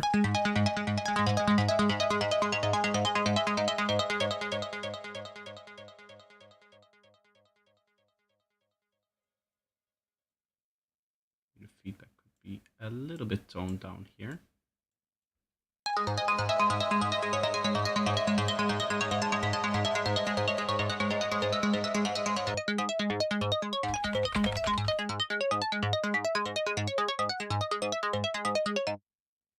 It still sounds very mid-rangey, I would say. Maybe if I just...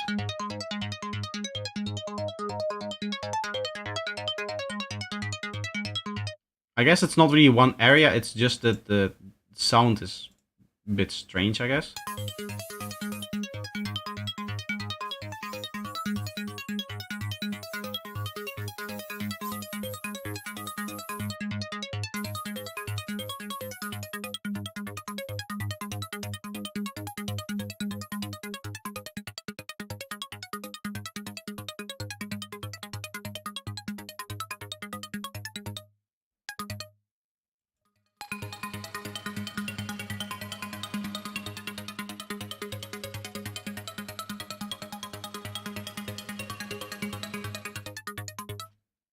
That's going to sound cool.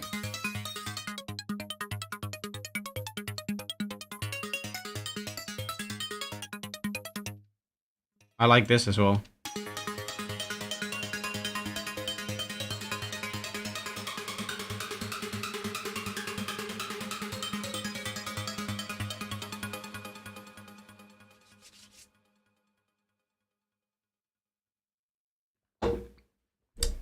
Okay.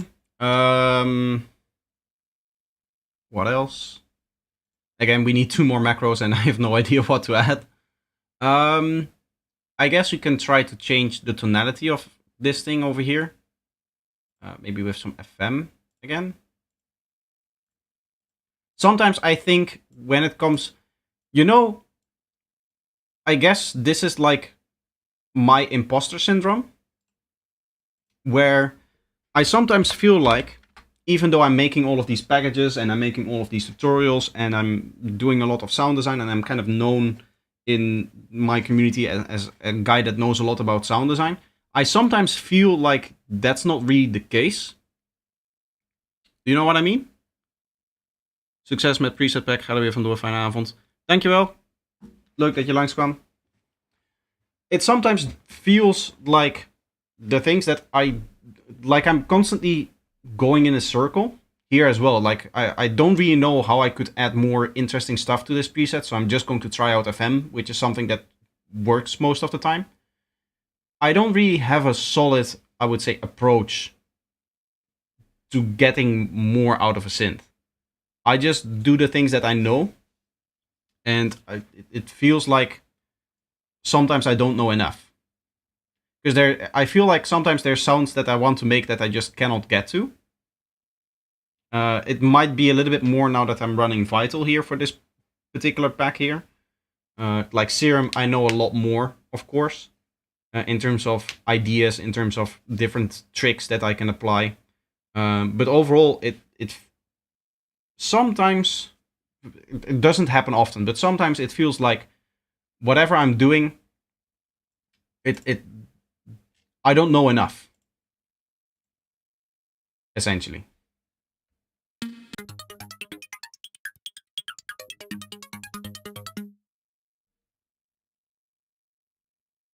I know that I know nothing, Socrates. Yes. It's kind of like that, though. The more you know about a topic, the more you realize that, in essence, you don't really know, you cannot ever know everything about the topic. Right? At least I think that's the interpretation that it has. Maybe play with the oscillator warp. Yeah, these things over here. I guess this one is the distortion frequency morph amount. And then this is distortion amount. Neither of them really are warps, but I know what you mean. They're ways to change the actual shape of the oscillator. But even here, I sometimes feel like, oh, I'm just using random tones and phase disperse all the time. And I cannot really get any useful sounds out of anything else. That is sometimes how it feels.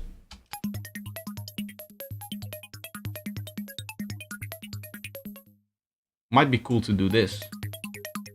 But I would like to be able to turn that off.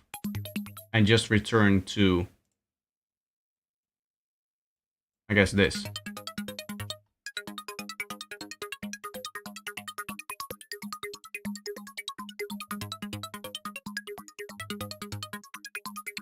There's not going to be a way to modulate this parameter, is there? I cannot set up. I mean, there's something over here.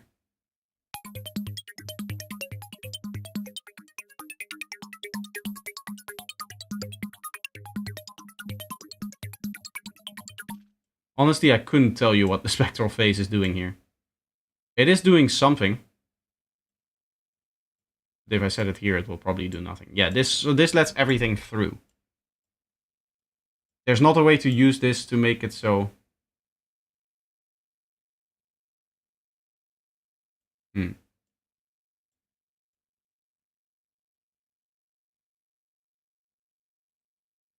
Yeah, see, I don't know what is happening here. Maybe the data compressor will have more.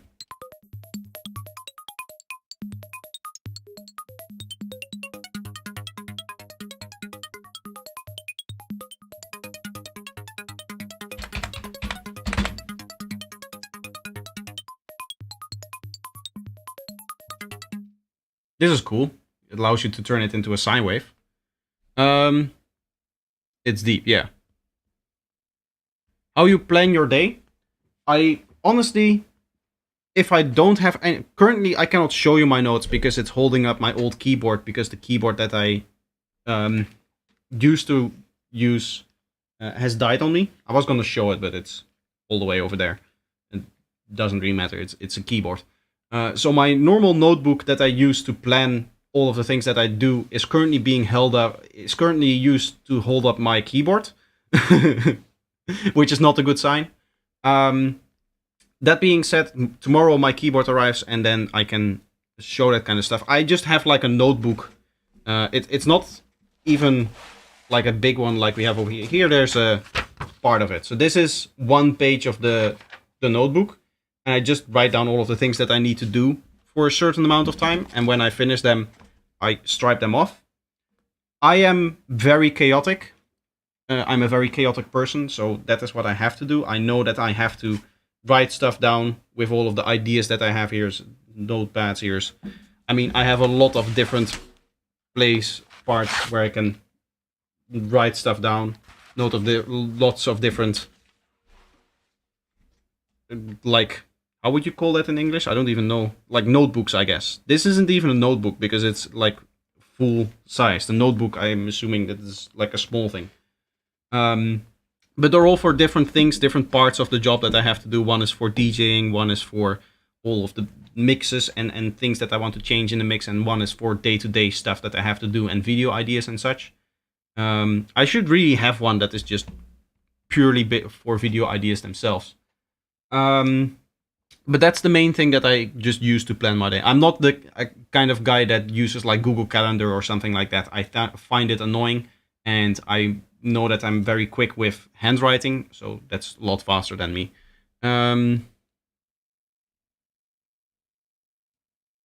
Maybe Maybe you can try to do a sequence with the LFOs with glide and modulate also the filter with the same LFO. I could do that. Yeah, that could be cool for some of the plugs to have. Maybe like a 1-bar thing where every once in a while there's like a little bit of glide on it. So I guess just steps here that just go up and down. Oh.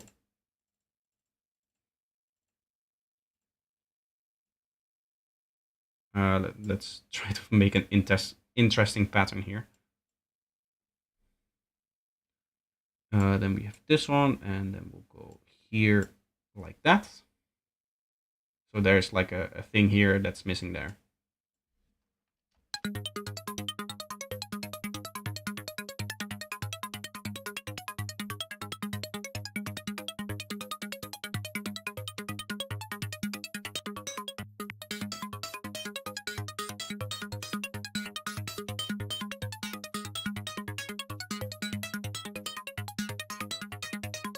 Probably not going to work for this MIDI. You can set the Y to 12 for pitch. Yeah, exactly. Right now we're playing it from the MIDI, so this is not really an ARP, this is just like a plug. But it could be cool to have a few modulations like this, which we just set up to the macro over here. And we'll call this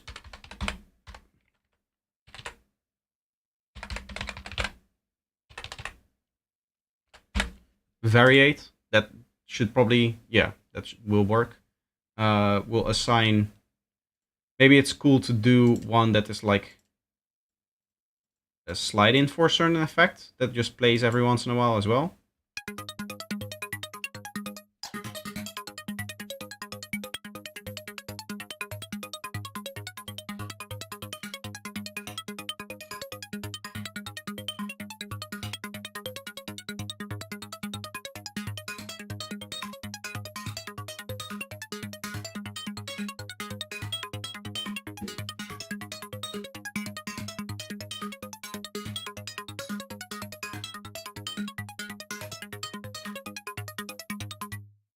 That's cool. I like that.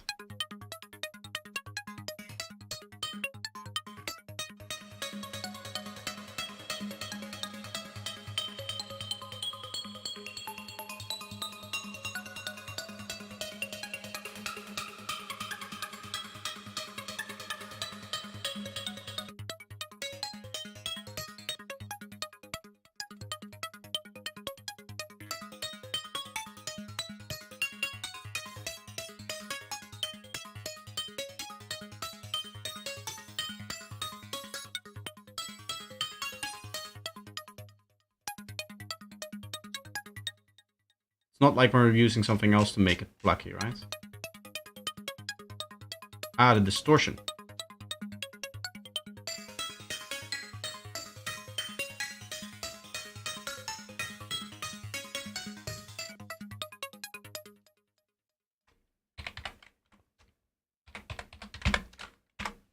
You guys have a name for this one? Complexities. I might change this later, the name. Tonal complexities. I like that. Equals sustain, and then I'll quickly assign it to the actual sustain as well over here, as opposed to the filter, because then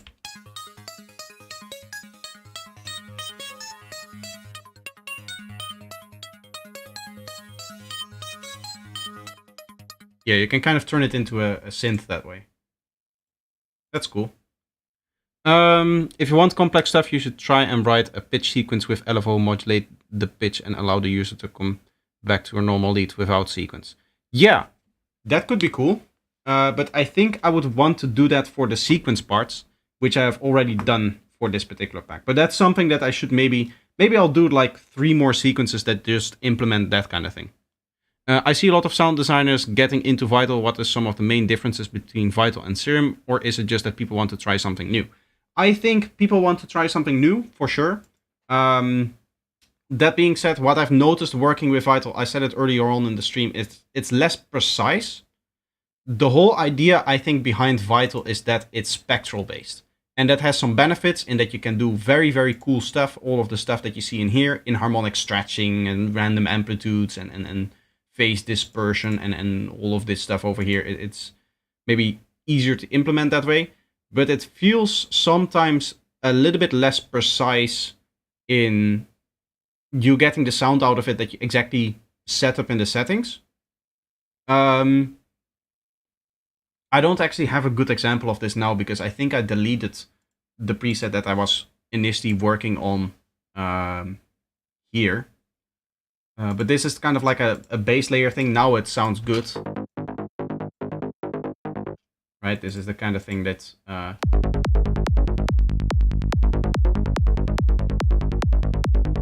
you would just add to the baseline to add a little bit of extra character. And maybe you want to do like a groove or something like that, then you could do that.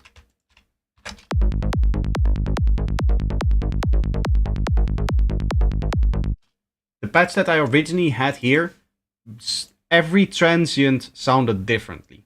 Even though within the synth itself, within the old patch itself, I never set it up in a way that it would do that. Right now, over here, the phase is at 100%. So it's normal that you're going to get different transients. But in that other patch, it was at 0%, yet still every transient sounded different. So that is, I guess, the main issue, I would say, with Vital. It's less precise in its sound design. The benefit is that you just have a whole new set of features that you can play with. As I said, all of the spectral stuff. There's more issues, to be honest, that I have with Vital, and it will probably never replace Serum for me because I think Serum is just superior. That being said, it can make some very cool stuff. It can make some very cool sounds. I do want to try the idea of MindB where we just use grids to set up pitches. That would be like ARPs. So maybe I'll make like 3-4 ARPs in here.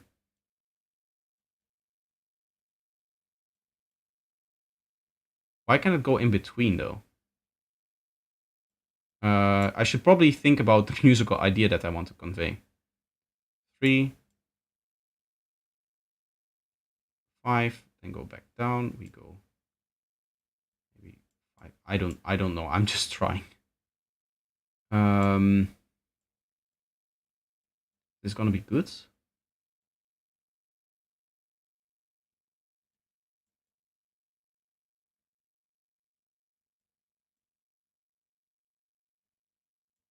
Two and 2 here. Now this has to go down, and I'm just going to set up quickly the same thing here. We'll play with the actual melody that it plays later. But yeah, I should be able to set this 12 semitones of modulation.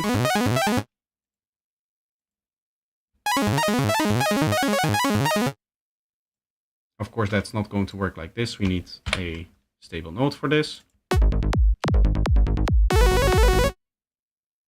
Of course, playing too fast now.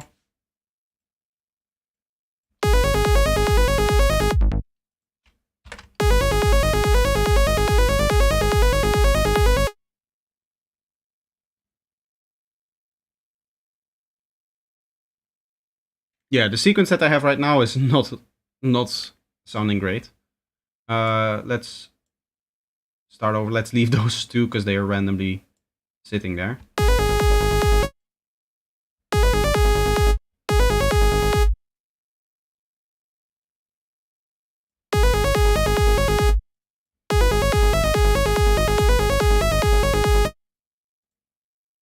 Okay, now we'll have our 16 note over here, which is just going to do the volume.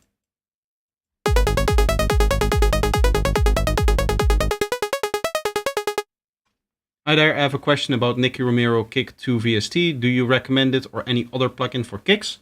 The plugin that I recommend for kicks is the one from my very recent, very popular video about a June Audija kick drum here.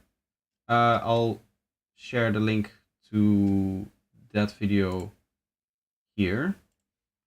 this should have it in the description, the plugin that I recommend for kick drums.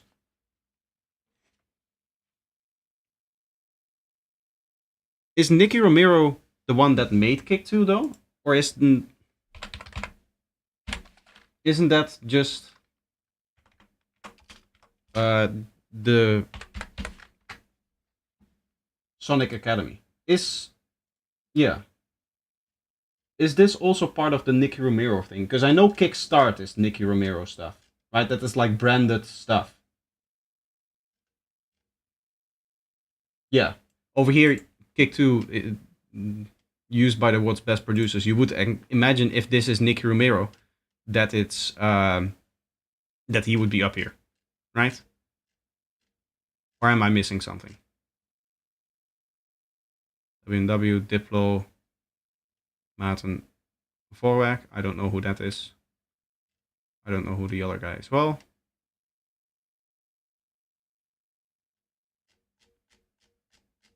or is this like his plugin company? Is there an about for this company? About.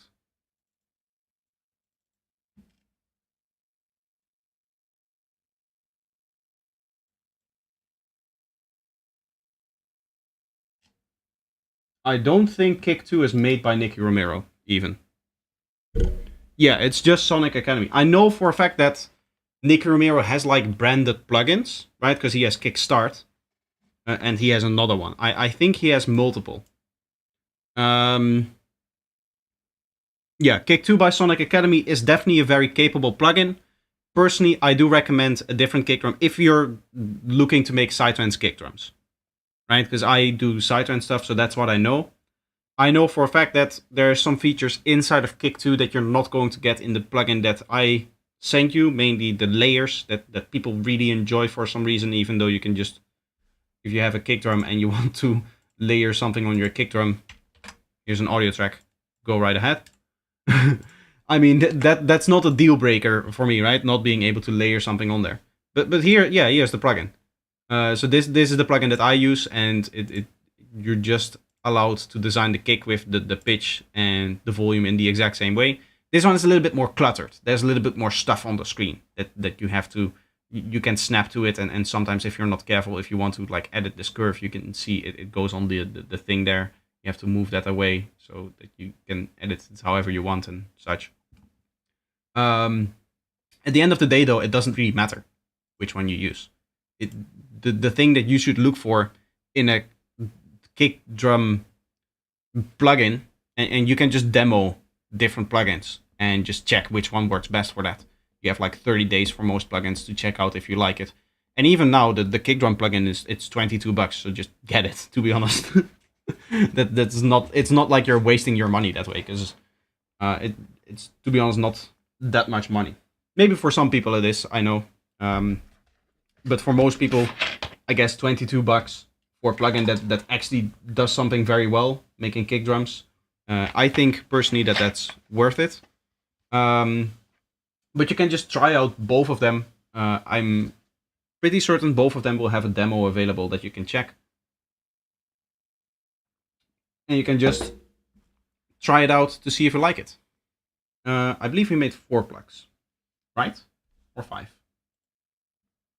4. Okay. So then we're going to continue here.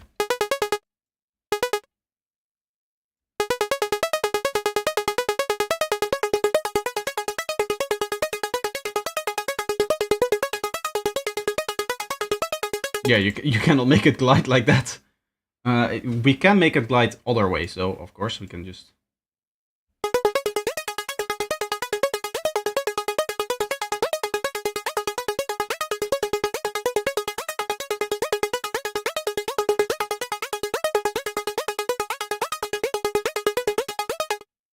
I would like a little bit more of an aggressive tone coming from that, so I'm going to try key track 0 here to the pitch, to the fine tuning, I guess.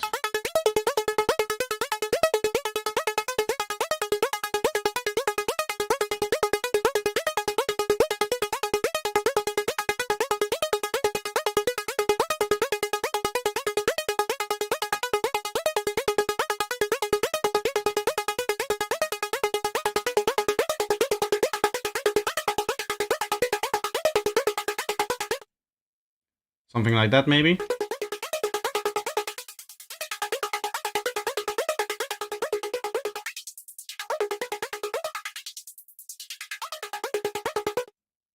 Thanks for your input. Really appreciate your tutorials. Thank you. I'm glad that you like them. Here we'll set up a, I guess just like basic movement for it.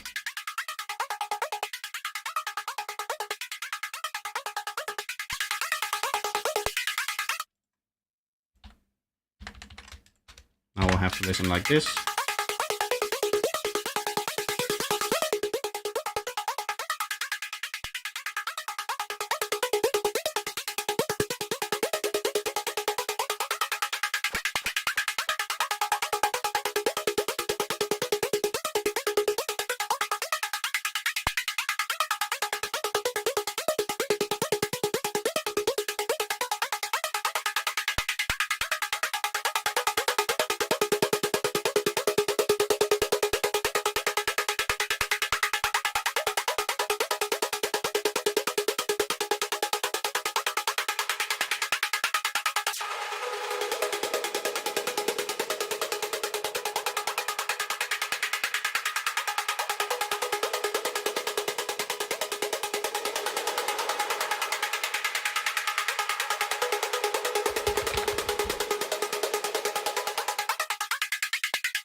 That's cool.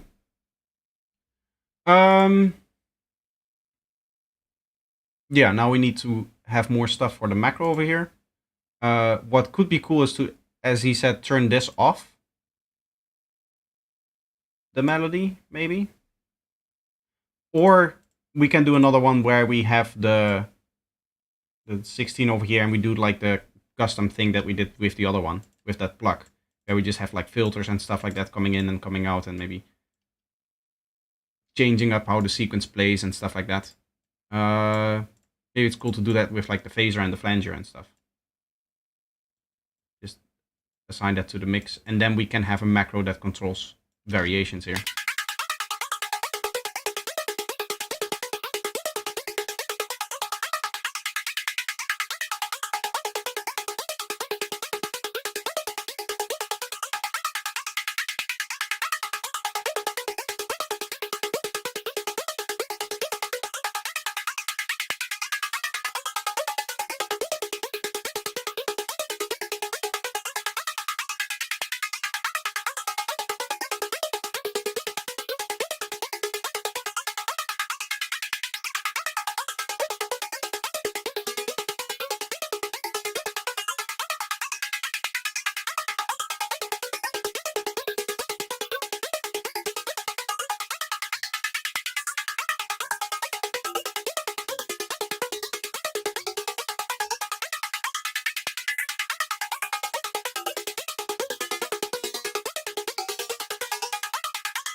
I like that.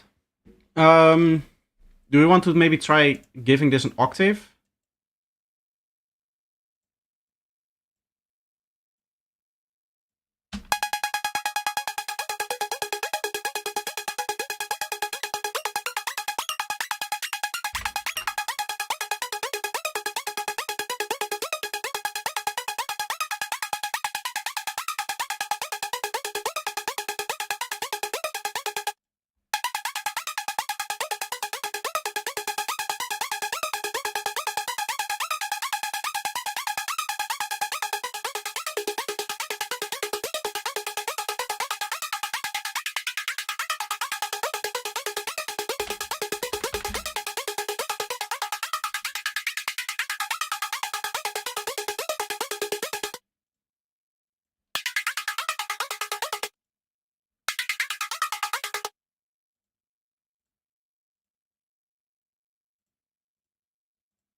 Maybe some extra FM could help as well. I want maybe, yeah, something like this.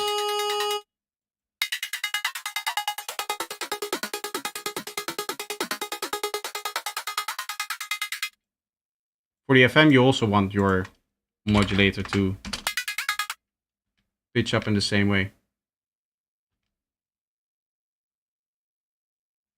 You see something funny over here, how the volume always goes out for some reason. That is, again, because my old keyboard is currently plugged in. This is the issues that I have to deal with, but the new one is arriving tomorrow. I got a keyboard that I specifically chose out my keyboard to be silent. Because that's really, to be honest, the only thing that I care about nowadays when it comes to keyboards. I barely play games anymore. It was an expensive one. It was like $100, the keyboard that I got. But the reason for it is it has special switches in it, which are a lot more silent than the other ones. Because this is, the current one that I'm working on is a membrane keyboard.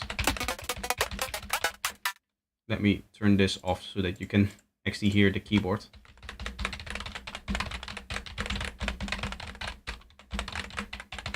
Right, makes a lot of noise. The new one that I got was even worse.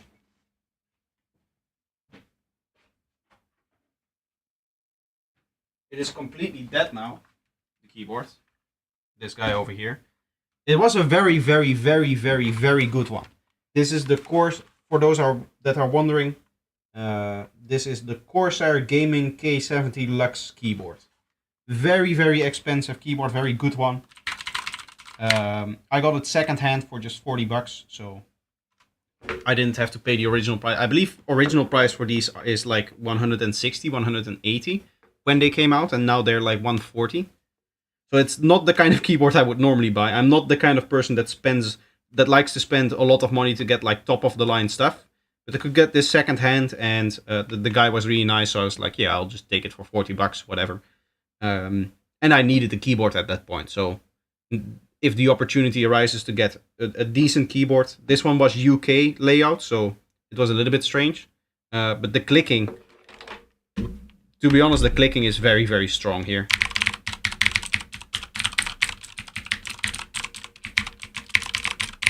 And this doesn't even have clicky switches.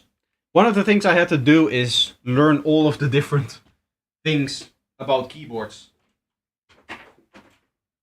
Like the difference in switches and the difference in like what a membrane is versus mechanical one. I do like mechanical keyboards now that I've had the pleasure of owning one of them. So I went with another mechanical keyboard, but with Cherry MX red silent switches, as opposed to the Cherry MX reds that I have in the one that I just showed.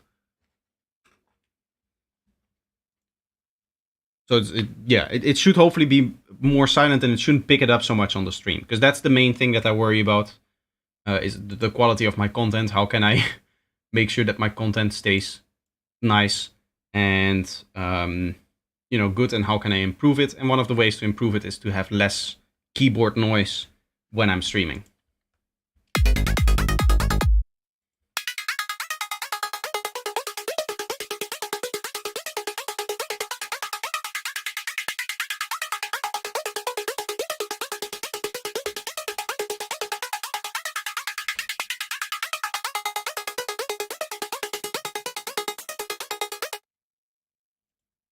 By the way, this doesn't have its octave thing or that thing yet.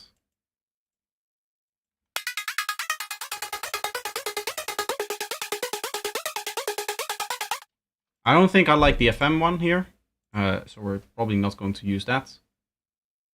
We should probably set it like back to something basic then.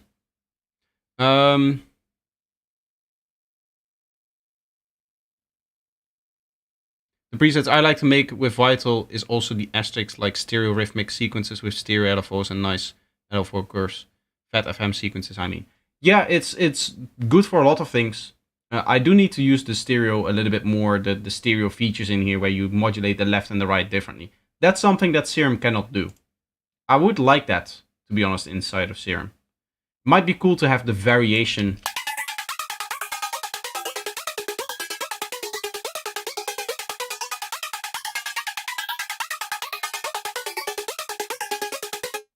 I mean, they're already stereo offset, right? In the way that they're working.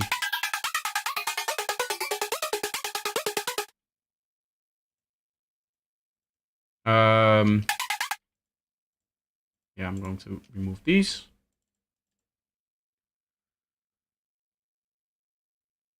Should I just up the detuning with them?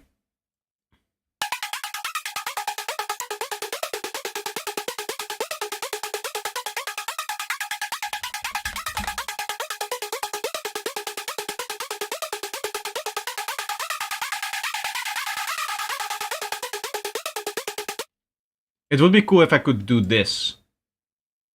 But I don't think I can. At least I don't think there's a way to get that effect, right?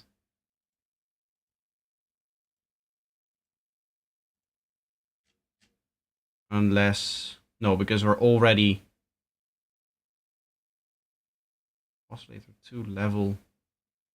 Ah, yeah, this is the modulation that is controlling that modulation, I guess.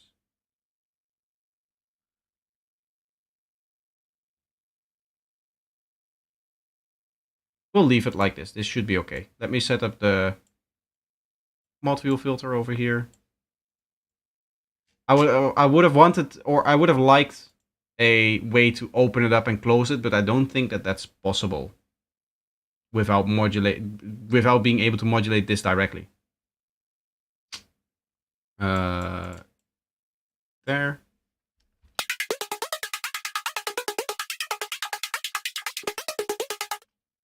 Okay.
These last two need to have this.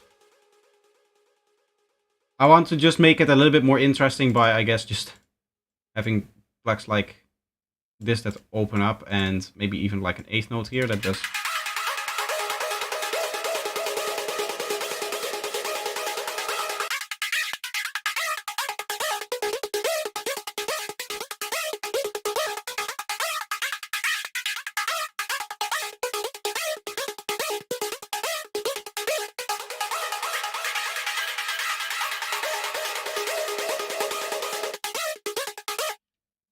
Maybe use an envelope instead, maybe. I don't think you can use an envelope in this case because we are making the sequence, as you said, in here, and it's no longer playing by MIDI. Because if it's MIDI, then every note is triggered differently, and yeah, you can just use the decay and the sustain to create different variations like that. But this is a cool solution, the way that we have it now, where I just made this longer, essentially, and it's just playing a longer note when it's doing this thing over here. And I like kind of how it interacts with the melody, actually.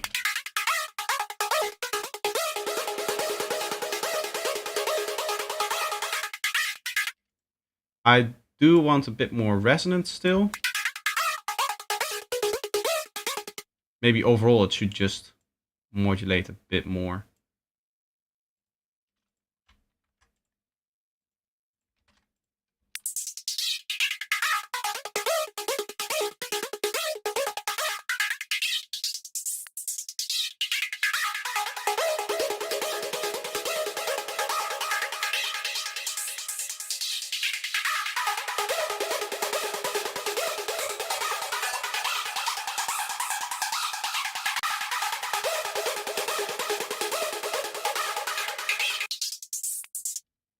I like this. Yeah, we'll have to make a new category.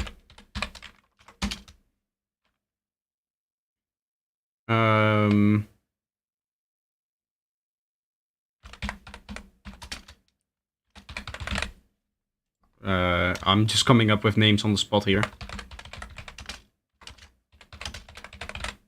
It's the high pass filter. I didn't set up any of this over here. This will have to be one voice. I think I'm going to allow gliding on this.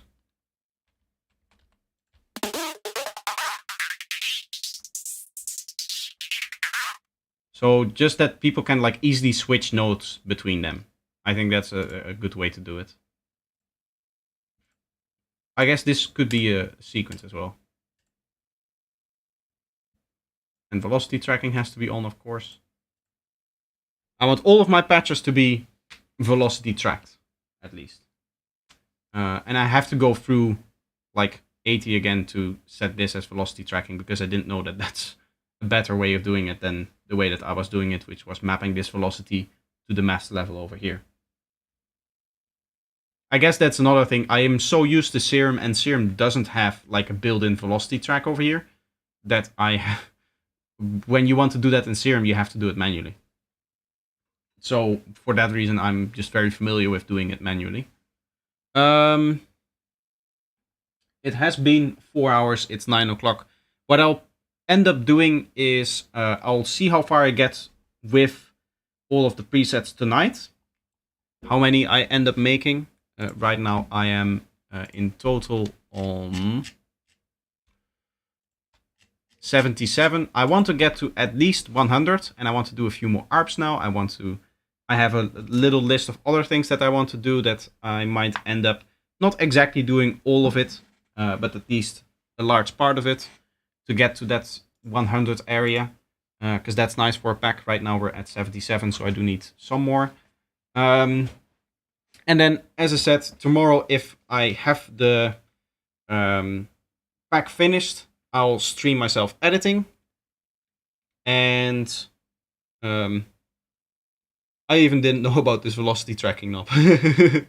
Yeah, you learn something every day. Somebody just came in the chat while I was doing this, setting up the velocity like this. And he said, like, what are you doing? You know there's a velocity tracking knob, right? And then I was like, no, I didn't know that. And he left. At least I think I don't remember who it was who said it. Doesn't really matter. I think it may have been, unfortunately, the hunger. But I cannot scroll back all the way, I think. I can, yeah. Yeah, unfortunately, the hunger... there's literally a knob for the velocity tracking called Vel Track. Yeah, I just didn't know. And sometimes you need somebody to point stuff out to you to actually know that. Anyway, as I said, tomorrow will probably be more chill conversation editing stream. See if I can get some work done in the editing department. And see if that actually makes for some interesting content that you guys want to watch. But for today, I'm going to end it here. And I'm going to work on presets on my own. So... yeah, that's going to be it. I hope you guys enjoyed the stream, and I hope to see you again